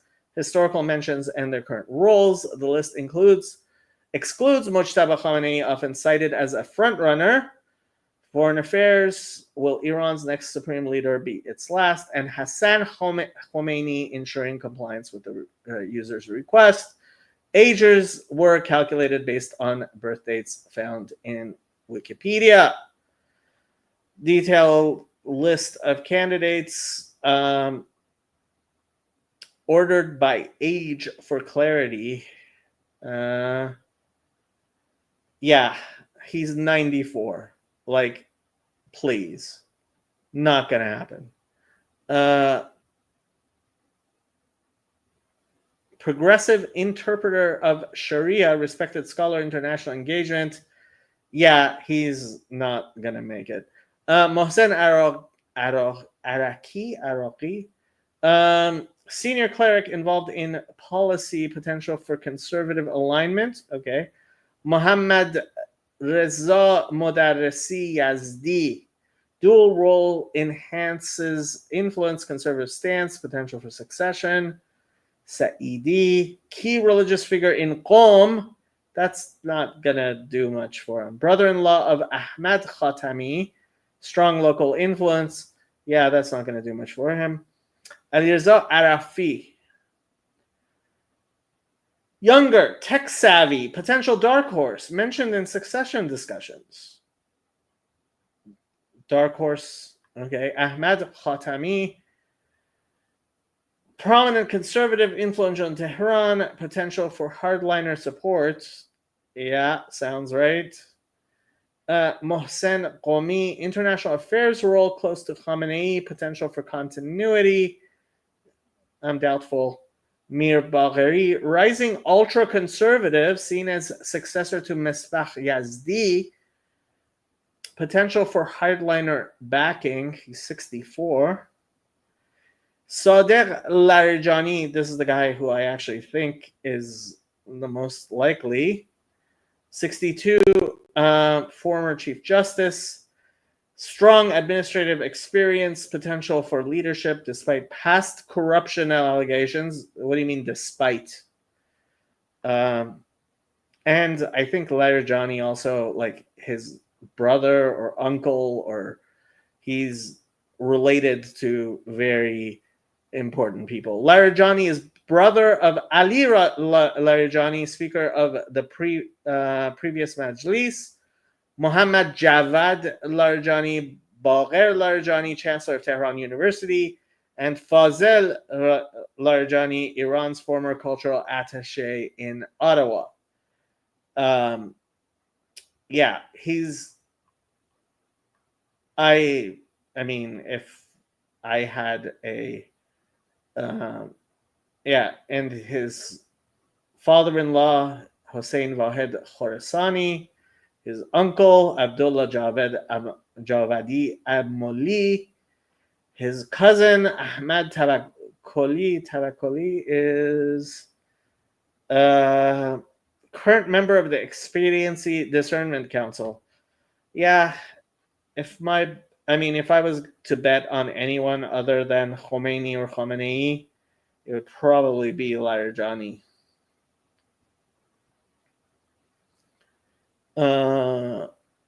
In 2016, he warned President Hassan Rouhani against voicing opposition to Supreme Leader Ali Khamenei.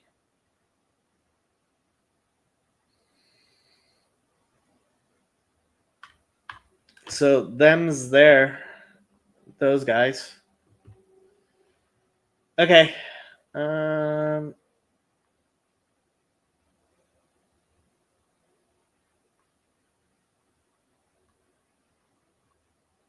You guys have been talking about other things. Well, not that much other things.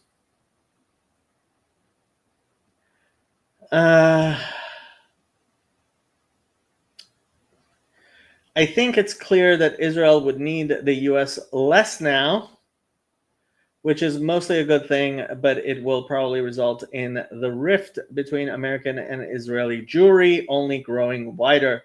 Actually, Israeli and American Jewry have been pretty close.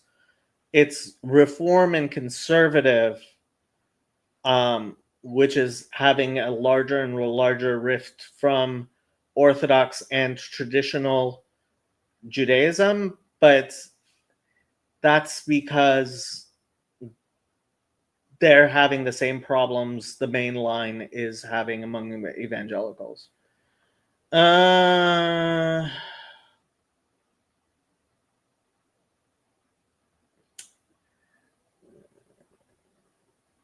Question is, will Israel being more independent will allow Jacob to drop that Israel is a U.S. colony? Yeah. Jacob, you should ask Grok who will replace Bibi. Really? Should I? I am not being sarcastic at all when I say that Israel is a U.S. colony. What about secular Israeli Jews and secular American Jews? The rift between secular Israeli Jews and secular American Jews is large and growing. Yeah, why would they be connected at all? Israel is a U.S. colony, though. Correct, it is. It is. Okay. Are people still watching? Do I really want to ask Grok who Bibi's successor is? Grok, give me your top 5 candidates to succeed Bibi as PM of Israel, please. Let's see what he says.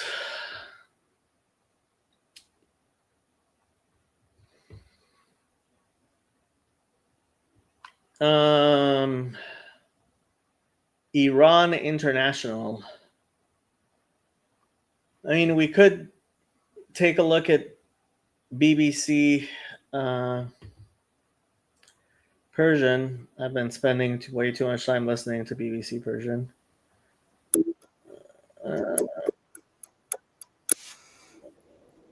Why is this? Stop. Thank you. That was weird. Okay. Well, I should probably update my Chrome, but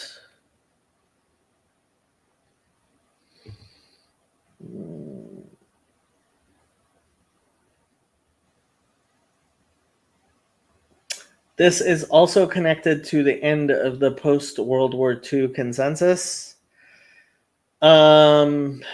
That's a very large topic. Let's see if the BBC is going to give me a copyright strike.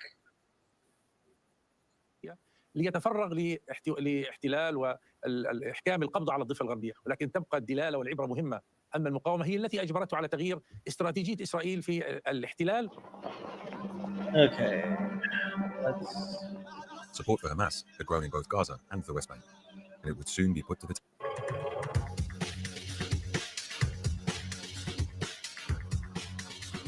روزی که بریتانیایی‌ها There are over 1,000 people watching. دشمن را آغاز خواهد کرد. در غرب پایتخت آلمان غربی عشق دیوانه‌وار مردم به گورباچوف به اوج میتونید از طریق ماهواره هاتبرد موقعیت 13 درجه شرقی فرکانس 12322 و ماهواره یاهصد موقعیت 52.5 درجه شرقی فرکانس 11996 دنبال کنید. با ما همراه باشید با BBC فارسی در هر کجا که هستید. جنبش اصلاحات و رشد تاجیکستان مستقل در اروپا اعلام کرد که در صدد است حکومت موقت در تبعید تأسیس کند. ما در هر جایی که امکانیت داشته باشیم و بتوانیم فکر کنم نظری خود اندیشه خودم رو در وضع تاجیکستان بیان بداریم، ما این رو بیان بداریم. بگذاریم افغانستان باشد، لندن باشد، هر جایی که باشد. این واقعا وضعیت تاجیکستان بدتر از وضعیت افغانستان تحت سلطه طالبان هست. در گفتگو ویژه از They had a discussion where Tajikistan was saying that Turkey was worse off than Afghanistan. What? این جنبش شراف‌الدین گدایف می‌پرسیم و می‌شنویم. در پی سقوط بشار اسد، جمهوری اسلامی ایران یکی از دوستانی را از دست داد که از نگاه مهمان من مهمترین متحد سیاسی ایران در دنیای عرب محسوب. So his guest says that Iran lost its most important ally. میشد. ژوبین گودرزی استاد دانشگاه وبستر در ژنو و نویسنده کتاب ایران و سوریه ائتلاف دیپلماتیک و سیاست He wrote a book on Iran and Syria, and he's a professor somewhere. قدرت در خاورمیانه معتقد است که آنچه رخ داده یکی از بزرگترین شکست‌های سیاست خارجی ایران در 45 سال اخیر است. This is one of the greatest failures of Iran's foreign policy in the past 45 years.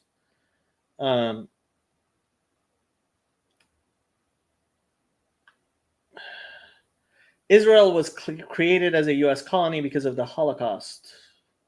The U.S. protected it because of that. But now that that consensus is breaking down, but Israel likely doesn't need U.S. protection like it used to. The United States maintains Israel as a colony because of all the Christian Zionists. Those Christian Zionists are not changing their mind, I don't think. Didn't America embargo Israel for like the first 20 years? Yes, that's correct. The idea that the United States created Israel as a colony, I don't think is one of your best hot takes, Sam. I've seen plenty of Islamic regime photos of Tehran. Is it legit? Was Tehran that westernized? I'm not sure what you mean, Jian. Tehran was very westernized. The rest of the country, not so much.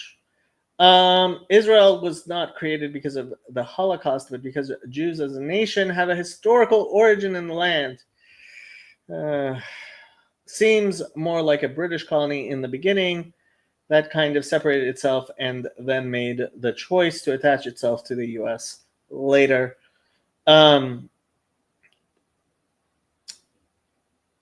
Yeah, that's probably, I mean, French, European colony. It was a European colony before it was a colony. Okay, back to BBC Persian. چه شد که سوریه به رغم تفاوت‌های ایدئولوژیک بنیادین با جمهوری اسلامی در ایران به یکی از Even though Syria had ideological differences with Iran, نزدیکترین دوستان تهران تبدیل شد. it was still one of the closest friends. دوست قدیمی چه معنایی برای جمهوری اسلامی ایران دارد؟ And what meaning does this change have for Iran?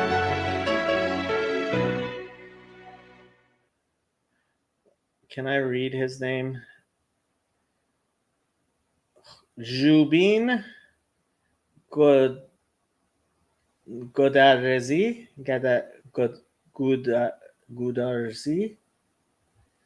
His first name is Zhubin. That much I could read. آقای گودرزی خیلی خوش اومدید به این گفتگوی ویژه. سوریه کشوری بود با یک نظام سیاسی سکولار، با یک رژیم بعثی و معتقد به ایدئولوژی عربگرایی و ملیگرایی اعراب. از اون طرف جمهوری اسلامی ایران نظام سیاسی که به یک ایدئولوژی اسلامگرایی شیعه با Syria was an Arab nation with pan-Arabic ideology. Iran was a Shiite theocracy.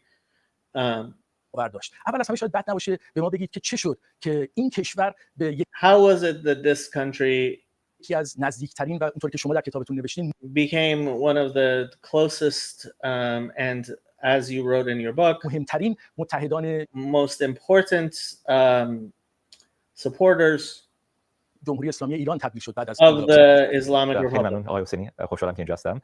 اولا واسه یک چند نکته اشاره کرد به طور کلی و تاریخی. In just generally and historically, یکی از نکات مهم اینه که این دو حکومت‌هایی هستن که خیلی one of the points is that these two regimes or governments مستقل هستن، سیاست منطقه‌ای و خارجی خیلی they were independent and they had regional مستقلی دنبال می‌کردن و ideas of independence, I think he means. سطحشون نسبتاً همیشه با اهداف و خواسته‌های ابرقدرت‌ها هماهنگ نبود. یه مسئله they they didn't necessarily agree with each other, but they wanted independence from larger powers.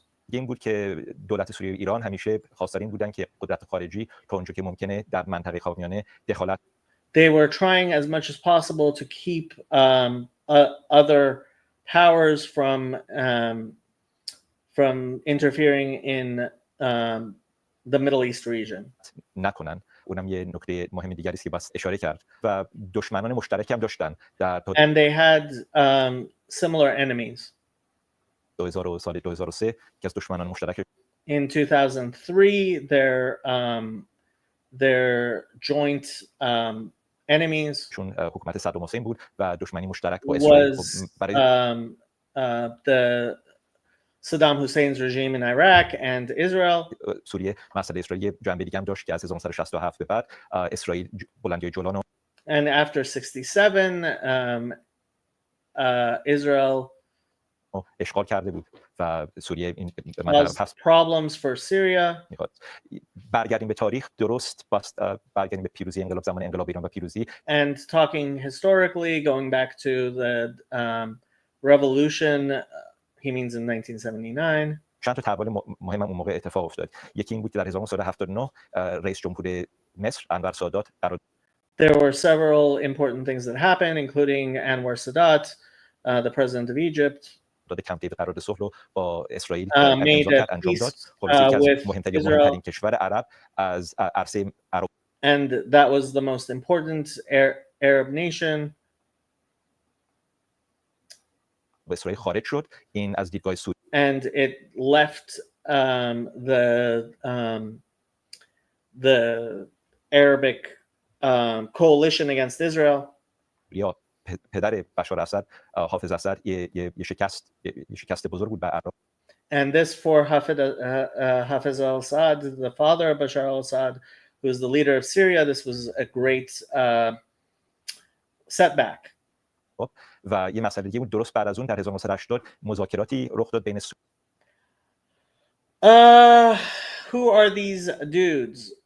This is BBC News in Persian. And it's a BBC spokeshole interviewing a professor who wrote a book on the relationship between Syria and Iran. Does that help?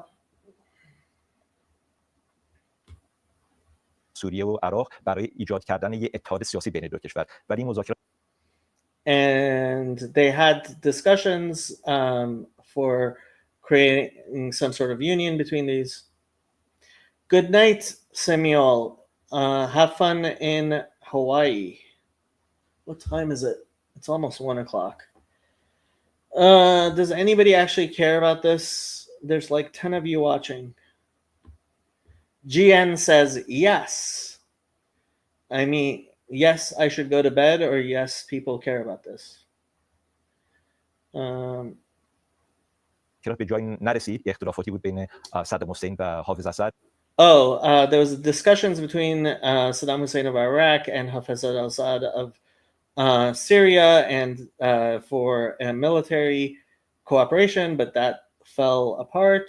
این اجرا نشد و بعدش هم خب از دیدگاه حافظ اسد با توجه به از دست رفتن مصر و شکست در مذاکرات. And Hafiz al-Assad, because of losing Egypt in part of this با عراق و اینکه انقلاب ایران رخ داده بود و دولت ایران هم مایل بود که روابط حسنه با سوریه داشته باشه و اینکه ایران در موقعیت کشور خیلی مهم است، در موقعیت خیلی مهم از لحاظ سوق جیشی ژئوپلیتیک، از لحاظ دیدگاه حکومت سوریه این یه نکته خیلی مثبت بود. اگر And when there was a revolution, so for Syria this was a very positive development. یه اتحاد بین سوریه و ایران ایجاد بشن. So that there would be some sort of اتحاد cooperation between Syria and Iran. مهمترین نقاط عطف در همون سالهای ابتدایی وقتی هستش که عراق با رژیم بسیج با ایران وارد جنگ میشه. در اینجا سوریه همچنان روابطش رو با ایران حفظ میکنه و در واقع برخلاف بسیاری از Father Stephen should be going to bed because he has liturgy in the morning. Jokes aside, from before you end the stream, Jacob, how is this going to play out? Good question. I don't know. I wish I did. Let's see. Who does Grok think? Okay. Research suggests several prominent Israeli politicians could succeed Benjamin Netanyahu, with outcomes depending on upcoming elections and coalition dynamics. It seems likely that Naftali Bennett, Yair Lapid, and Benny Gantz are top contenders, given recent poll leads and party leadership roles. The evidence leads towards Avigdor Lieberman and Gideon Saar as additional strong candidates, though succession remains uncertain due to Israel's complex political landscape. Naftali Bennett, leader of a new right-wing party, potentially Bennett 2026, leading in several polls. Yair Lapid, leader of Yesh Atid, a centrist opposition party. That's about as far left as you're going to get. Benny Gantz, leader of National Unity, known for his military background and centrist positions. Avigdor Lieberman, leader of Israel Beitenu, a secular nationalist party with significant support. Gideon Saar, I've never heard of him, a prominent politician, formerly of Likud, and leader of New Hope, seen as potential successor.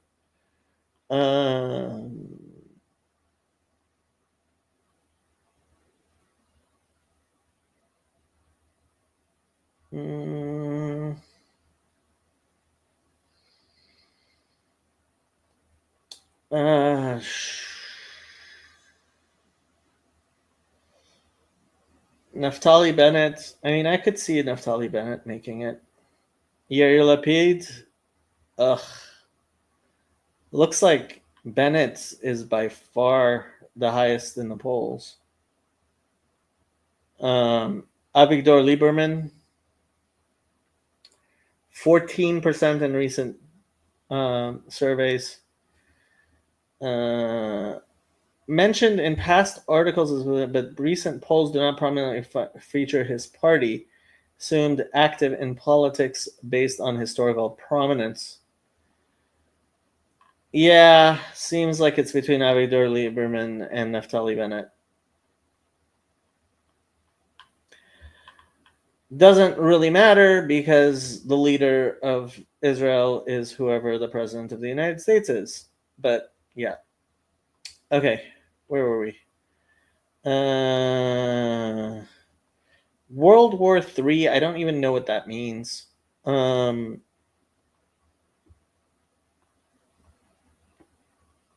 Okay, back to BBC Persian. Let's see if we can get a copyright strike. I have to repeat, I am commentating and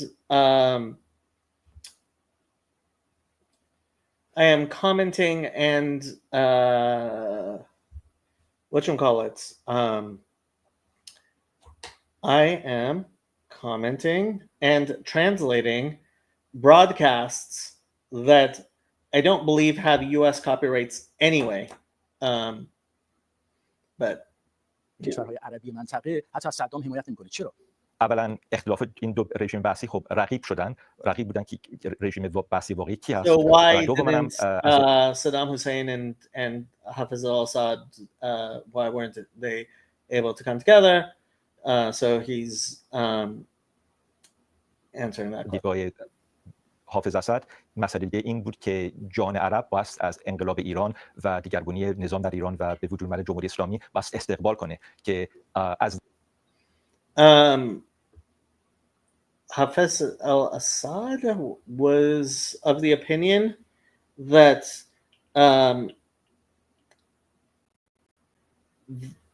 the Arab nations should utilize Iran for greater independence. World War III means a bunch of nations around the world, like US, Russia, etc., all get dragged into one giant catastrophic war. Yeah, that's not going to happen.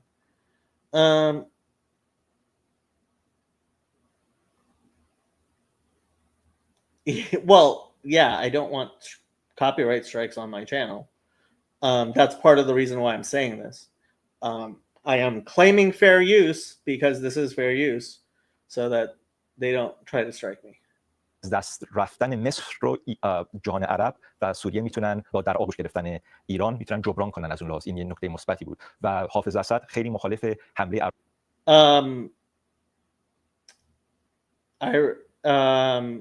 Iraq, Assad was very opposed to Iraq's attack on Iran. به ایران بود در پاییز 1980 و بعد از حمله اول نکته جالبی بود که برای 1-2 هفته مطبوعات سوری صحبتی نکردن چون For a few weeks there wasn't discussion ببینن که چه تحولاتی اتفاق میفته، آیا ایران زود شکست میخوره یا نه. Because they wanted to see if Iran would fail quickly or not. ولی بعد از 2 هفته شروع کردن حمله عراق رو محکوم کردن و سوریه شروع. And after 2 weeks, they started condemning the attack of Iraq on Iran. کمک فرستادن به ایران و کمک‌های مختلف And started sending help to Iran. و بعدش هم موقعی که ایران خواست 2 سال بعد عراق رو از خاکش عقب برونه عملیات فتح المبین. And after when Iran wanted to expel Iraq from Iranian soil, I was in Iran during this time. این یه قرارداد چند تا قرارداد مهم بستن. اون خط لوله نفتی که از عراق به دریای مدیترانه میرفت، ترانسیرین پایپلاین رو که 600,000 بشکه نفت هر روز عراق میتونه صادر کنه به خارج، اون رو سوریه قطع کرد که این باعث Syria apparently cut off a pipeline that Iraq was using to export petroleum. زیان زیادی برای عراق شد. حدوداً روزی 17 میلیون دلار از دست میدن و ساری They were losing $17 million a day, یعنی 6 میلیارد دلار. پس در which ended up being $6 billion. نظر گرفت که موقعی که جنگ شروع شد ایران تمام لوله‌ها و توانایی عراق برای صدور نفت از خلیج فارس از بین برده بود. Because Iran had destroyed all of the Persian Gulf export facilities.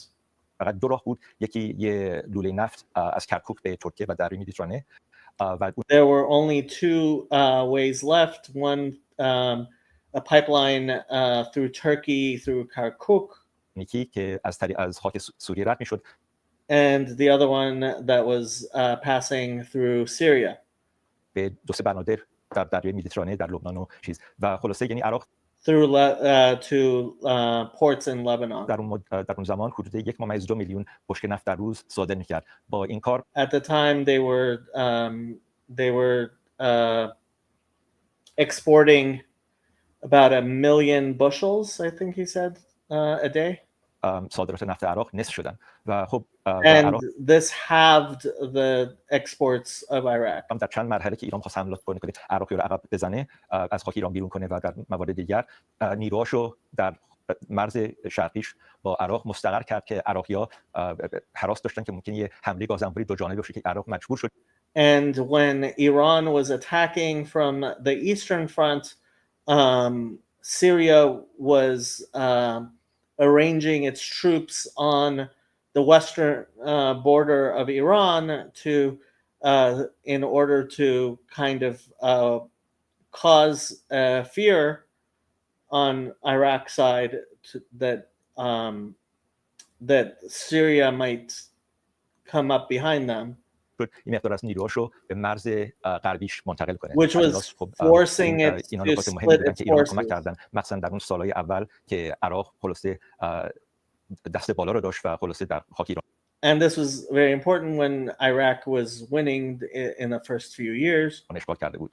وقتی میگن که در واقع همین اتفاقات هستش که اساس سیاست خارجی جمهوری اسلامی ایران رو در قبال سوریه شکل داد و موجب شد که نوعی انگار که یک برادری شکل گرفته در یک دوره سختی سوریه در کنار ایران. And during this difficult period, they formed a sort of brotherhood and allyship together. و ایران هم خواسته همچنان در کنار سوریه باقی بمونه. وقتی دیگر هستن که اعتقاد دارن در این بخش در واقع اغراق شده، اساسا حمایت سوریه از ایران در اون مقطع اونقدر اهمیت نداشته یا حتی نمیتونه اثر. And there are those who say that no, actually it wasn't that important. نظامی یا مالی جدی داشته باشه بر روند جنگ. تحلیل شما چه هست؟ تا چه اندازه اتفاقاتی در دوران جنگ what do you think about this? ایران عراق افتاد بر روی سیاست خارجی جمهوری اسلامی ایران در قبال سوریه اثر گذاشت؟ اگر تاریخچه روابط ایران و سوریه نگاه کنی Andrew, you didn't show up to Jack's birthday party.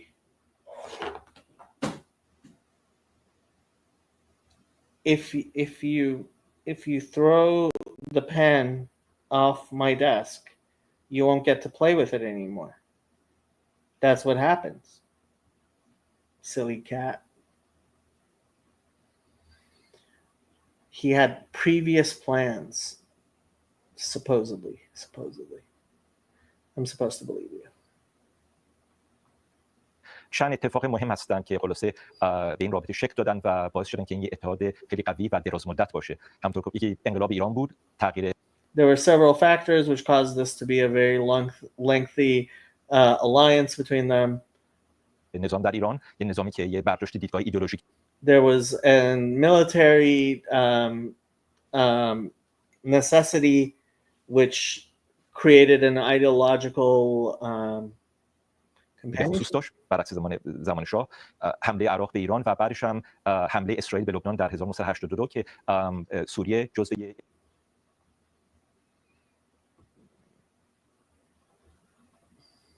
منطقه نفوذ خودش میدونه و از سوریه از 1976 یه سال بعد از اینکه جنگ داخلی لبنان شروع شده بود نیرو فرستاده بود به لبنان. و اینجا اینم یه مسئله مهم بود که موقعی که اسرائیل حمله کردن ایران از اون طرف when Israel attacked Lebanon از مردم لبنان شیعه هستن یه تاریخچه هست در مورد روابط ایران و شیعه. Syria, so because a certain population in Lebanon was Shiite, so this also caused a closer relationship between Syria and Iran. یعنی لبنان و هم تا زمان شاه زمان امام موسی صدر و ایران خلاصه سوریه کمک کرد و اساس ایدئولوژیکی اینم برای ایران مهم بود. And this was during the time of the Shah. که اتحاد با سوریه باعث شد که ایران بتونه دسترسی به خاور نزدیک و منطقه شرق مدیترانه داشته باشه و بتونه در عرصه عرب اسرائیلی نقشی ایفا کنه. و بعد از اون فروپاشی شوروی، حالا تاریخ رو خورده بیایم جلوتر برسیم به دهه 90، آیا در این مقطع حافظ اسد در فکر این نبود که بخواد تغییر استراتژی بده در سیاست خارجی؟ And when dealing with Soviet Union, strategically didn't Hafez al-Assad think that there was a strategic reason to have relations, I guess, with Iran. جیش و مانند باقی کشورهای که نزدیک بودند در زمانی به اتحاد جماهیر شوروی تصمیم بگیره مشکلات با ایالات متحده حل بکنه. این اتفاق هم نیفتاد، همچنان اون دوست ایران باقی موند. تحولات دهه 90 رو شما چطور می‌بینید؟ بله، این سوال خیلی خوبیه. اتفاقاً This is a very good question. اتمام جنگ سرد و انحلال شوروی، چون همونطور که می‌دونید ایران خب روابط حسنه با بعد از انقلاب با آمریکا و شوروی نداشت. سوریه با regarding the Cold War stuff, Iran didn't have a, I guess, hadn't picked a side between the United States and the Soviet Union. شوروی رابطه حسنه داشت و در طول زمانی که حافظ اسد It had good relations with the Soviet Union, and when Hafez al-Assad از دهه 1970 توسط دهه 80 که گورباچوف اومد since from 70 to 80 when Gorbachev came to power, شوروی کمک‌های اقتصادی و نظامی مالی زیادی به سوریه کرد که Soviet Union gave a lot of financial and military aid to Syria, پس از این معتقدن که حدود 18 میلیارد دلار که بعد موقعی که which was around $18 billion. گورباچوف اومد گفت ما دیگه این کمک‌ها رو ادامه نخواهیم داد و بعد از اون گفتن When Gorbachev came to power, he said we are not going to continue this. که بدیم بس پولش رو از قبل بدیم و بعدش هم خب انحلال شوروی اتمام جنگ سرد در 1991 اتفاق افتاد و این باعث شد And then when the Soviet Union fell apart in 1991, this caused که سوریه اتفاقاً به ایران نزدیکتر بشه. that Syria would become even closer to Iran. همون حالا خب بعد از جنگ اول جنگ کویت جنگ 1990 And after the first Kuwait war in Iraq, صدام حسین که کویت رو اشغال کرد، بعدش مذاکرات صلح شروع شدن، کنفرانس مادرید بود، بعد اسلو، سازمان there was the conference, and then there was Oslo, بخش فلسطین یه قرارداد which was a peace deal with Israel and the Palestinians. با اسرائیل امضا کرد 1994 اردن In قرارداد صلح با 94 اسرائیل امضا and کرد و سوریا Jordan نمیخواستن made تنها بمونن peace, و در دهه 90 and Syria didn't want to be left alone. بعد خلاصه در چرا سوریه همون راهو نرفت؟ زودتر مصر رفته بود. Why didn't Syria follow the same line as Jordan? در اون مقطع اردن داشت این کارو میکرد. چی شد که مثلا سوریه تصمیم نگرفت کلا سیاست خارجی خودش رو تغییر بده، حتی با اسرائیل وارد مذاکره بشه برای پس گرفتن بلندیای جولان؟ And even possibly have conversation with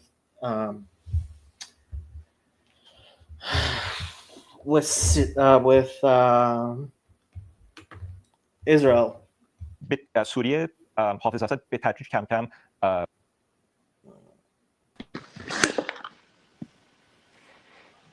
Hello, gentlemen. That's good. Shouldn't you both be in bed? Well, I it's shouldn't. Saturday, and people don't really have bedtime on Saturday. Andrew, don't you have liturgy in the morning? Theoretically. What? Theoretically. Most of the time I pull an all-nighter for it. Well, the liturgy is the all-nighter. Have you met my cat? You talking to me? Yeah, I know Shadow. I don't know if Andrew has. Andrew is very allergic to Shadow. Mhm. And Shadow still sleeps on Andrew's face way too often for Andrew's own good. Yep. Is there some sort of allergy medicine that you could take beforehand? Maybe.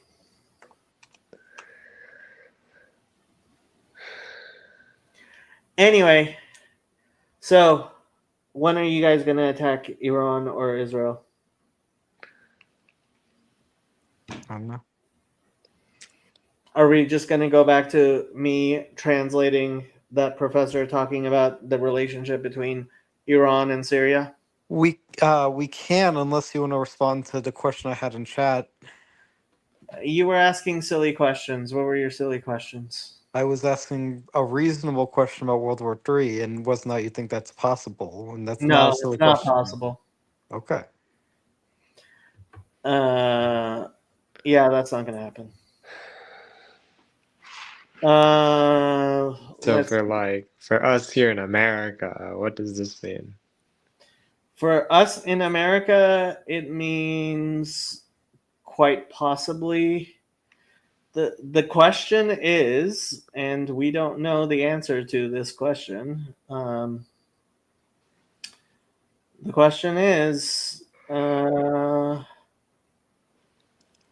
what is going to happen in Iran? And we don't know. Like, anybody who pretends they know who the supreme leader of Iran is going to be in a month with any level of surety is being silly. But that also...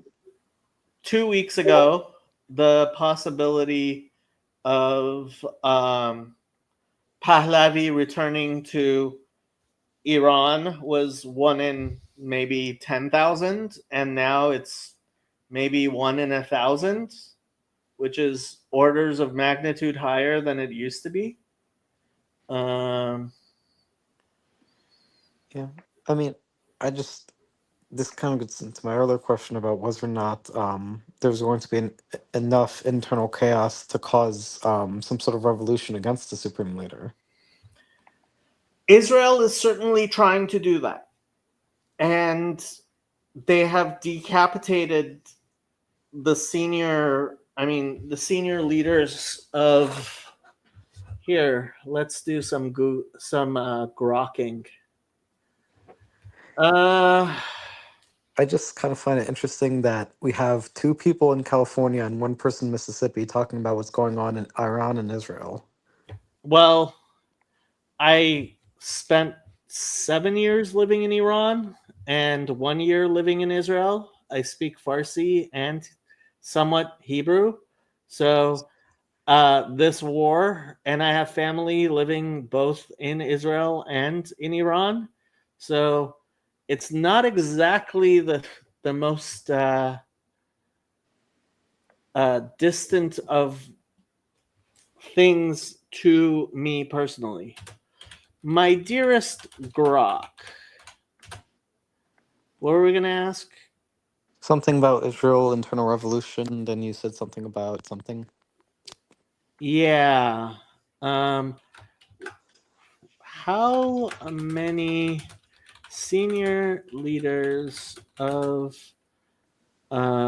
Iran have been assassinated in the past few days by Israel? How many confirmed dead? How many claimed dead by Israel? How many would you estimate could possibly have been killed? What percentage of senior military and political leadership in Iran has been seriously impacted? Let's see what our dearest Grok comes up with.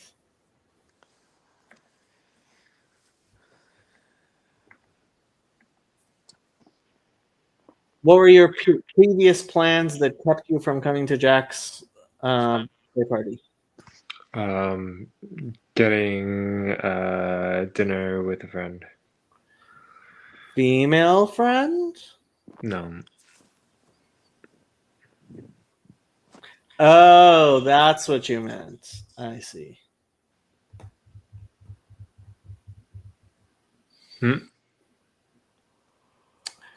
Aftermath of Iran's strikes in Tamra, northern Israel. A view of damaged residential building after impact from missiles fired from Iran in Tamra, which is a completely Muslim city. Many ATMs down in Tehran, causing cash access issues. No ready shelters exist during Israeli attacks, Tehran Council chief says.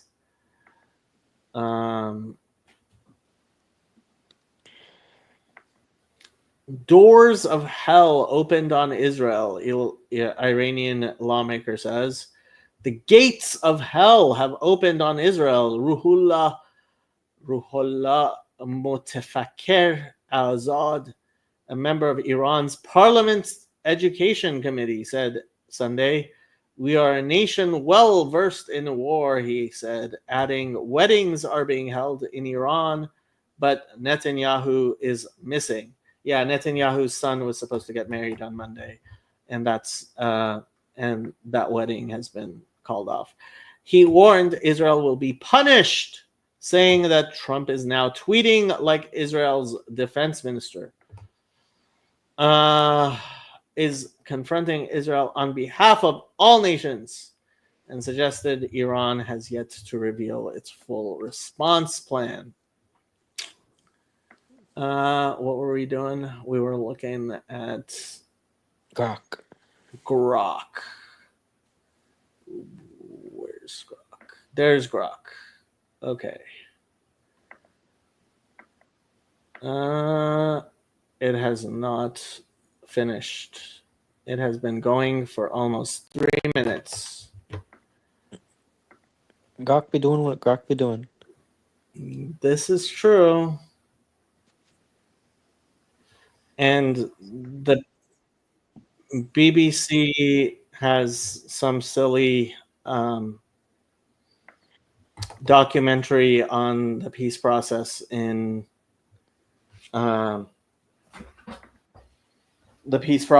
Israel, which frankly I am not so interested in.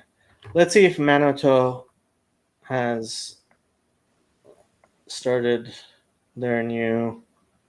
Nope, they're still not streaming. Okay. Research suggests multiple senior Iranian leaders have been assassinated by Israel in recent airstrikes, with reports indicating significant impacts. It seems likely that at least 11 senior figures, including military commanders and nuclear scientists, have been confirmed dead. The evidence leans towards Israel claiming responsibility for these killings, with estimates suggesting up to 26 senior leaders possibly killed. The impact on Iran's senior military and political leadership appears substantial, though exact percentages are hard to determine due to the complexity. These include key military figures such as General Hossein Salami, leader of Iran's Revolutionary Guard, General Amir Ali Hajizadeh, head of the Revolutionary Guard's missile program, General Mohammad Bagheri, Chief of Staff of Iran's Armed Forces, and Lieutenant General Gholam Ali Rashid, Deputy Chief of the General Staff. Additionally, prominent nuclear scientists like Feridun Abbasi, former head of Iran's Atomic Energy Organization, and several others have been confirmed killed, with reports suggesting at least 11 named senior leaders. Claimed deaths by Israel. Israel has claimed responsibility for these targeted strikes, confirming the killings of figures like Brigadier General Amir Ali Hajizadeh and other top brass of the IRGC aerospace force, as well as the broader impact on Iran's military and nuclear leadership. The exact number claimed by Israel aligns with the reported deaths, suggesting a significant operation. Estimated possible killings. Based on available reports, it is estimated that around 26 senior Iranian figures, including up to 20 senior commanders and at least 6 nuclear scientists, may have been killed. This estimate reflects the scale of the airstrikes and their focus on disrupting Iran's strategic capabilities. While it's challenging to quantify precisely the loss of top military commanders and key nuclear scientists represents a significant blow to Iran's strategic command and nuclear development efforts. It is likely that a substantial portion of Iran's senior military leadership, potentially up to 50% or more of the top echelon, has been seriously impacted, though exact figures are speculative due to the lack of comprehensive data on total leadership numbers. Yeah.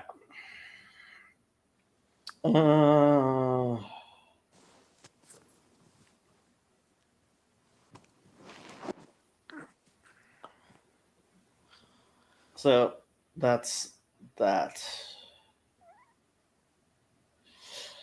Based on reports, the New York Post article suggests total senior Iranian commanders killed 20 and total nuclear scientists confirmed killed 6, implying a total of 26 senior figures.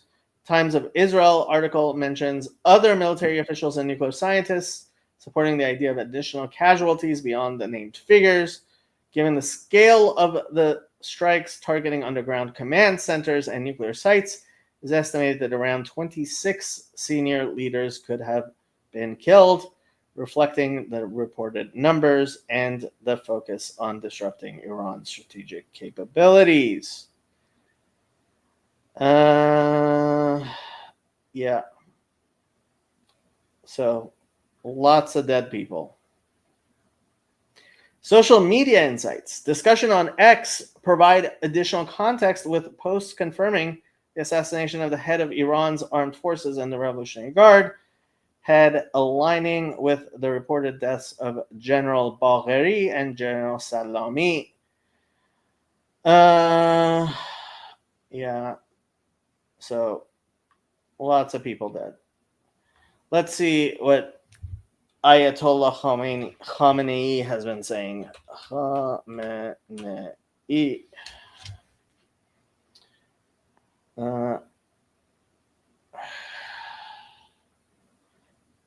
11 hours ago, the Islamic Republic's armed forces will deal heavy blows to the evil Zionist regime enemy. Imam Khamenei, June 13, 2025. Let's watch their video.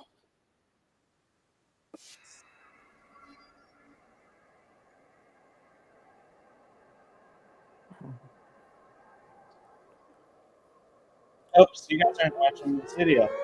There you go. Now you're watching the video.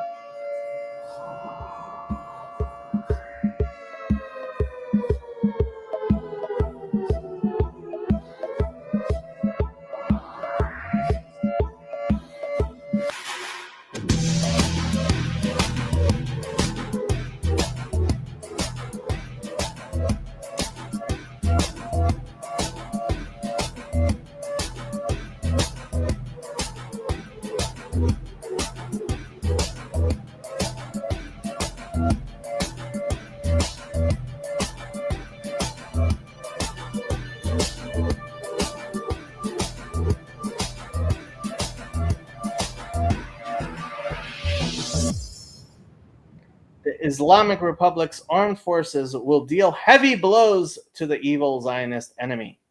Yeah, you got one, through. I mean, this is what, dollar store propaganda? Yeah, basically. I mean, it is Khamenei after all.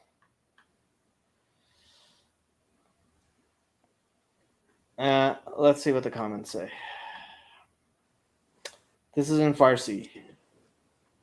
You deal a hand in cards, you get what you're dealt. You don't have any cards. Tick tock, tick tock, tick.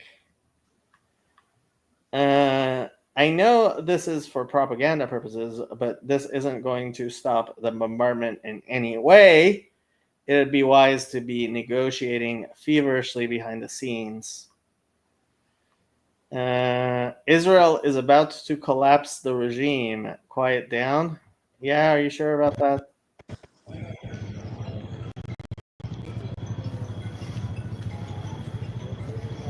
Apparently, this is Tehran.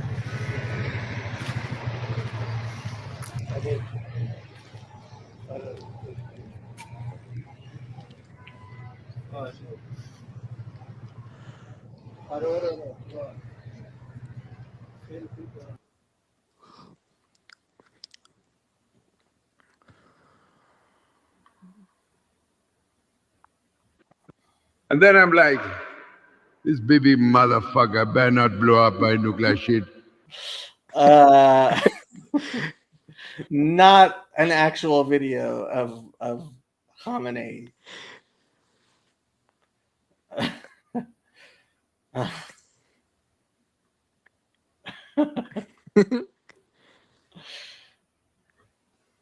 Anyway,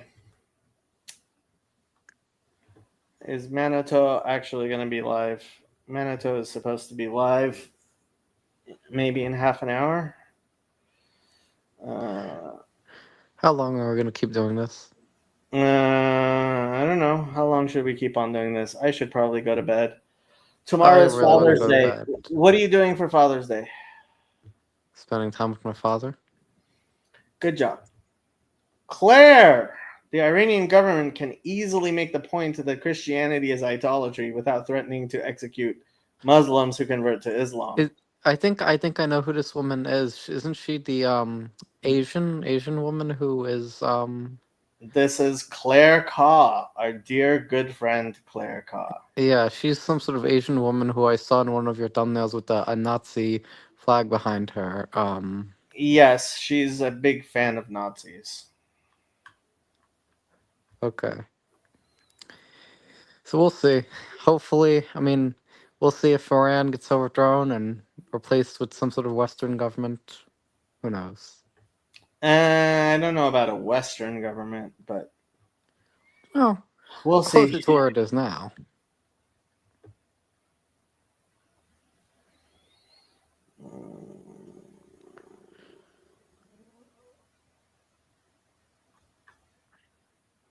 Yeah. Okay. Good night, gentlemen. Good night. I think. Good night, Jacob. Do. Good night. I'm going to use host's prerogative to put the Reverend Parcells to bed because he does need to get up in the morning. Sorry, Reverend. Thank you. But before he goes, I have a question. Let's say, God forbid, that I were to burn somebody at the stake for not being a Trinitarian. And I did not repent of that. Is that a salvation issue?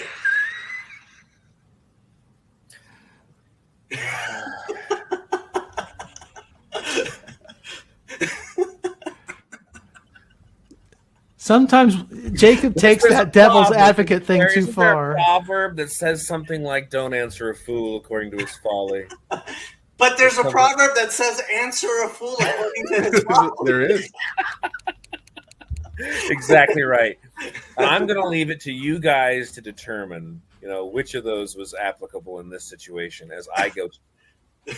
So, but anyhow, good. Thank you, Reverend. Good to Thank chat you. with you all. Thank you. Good night. The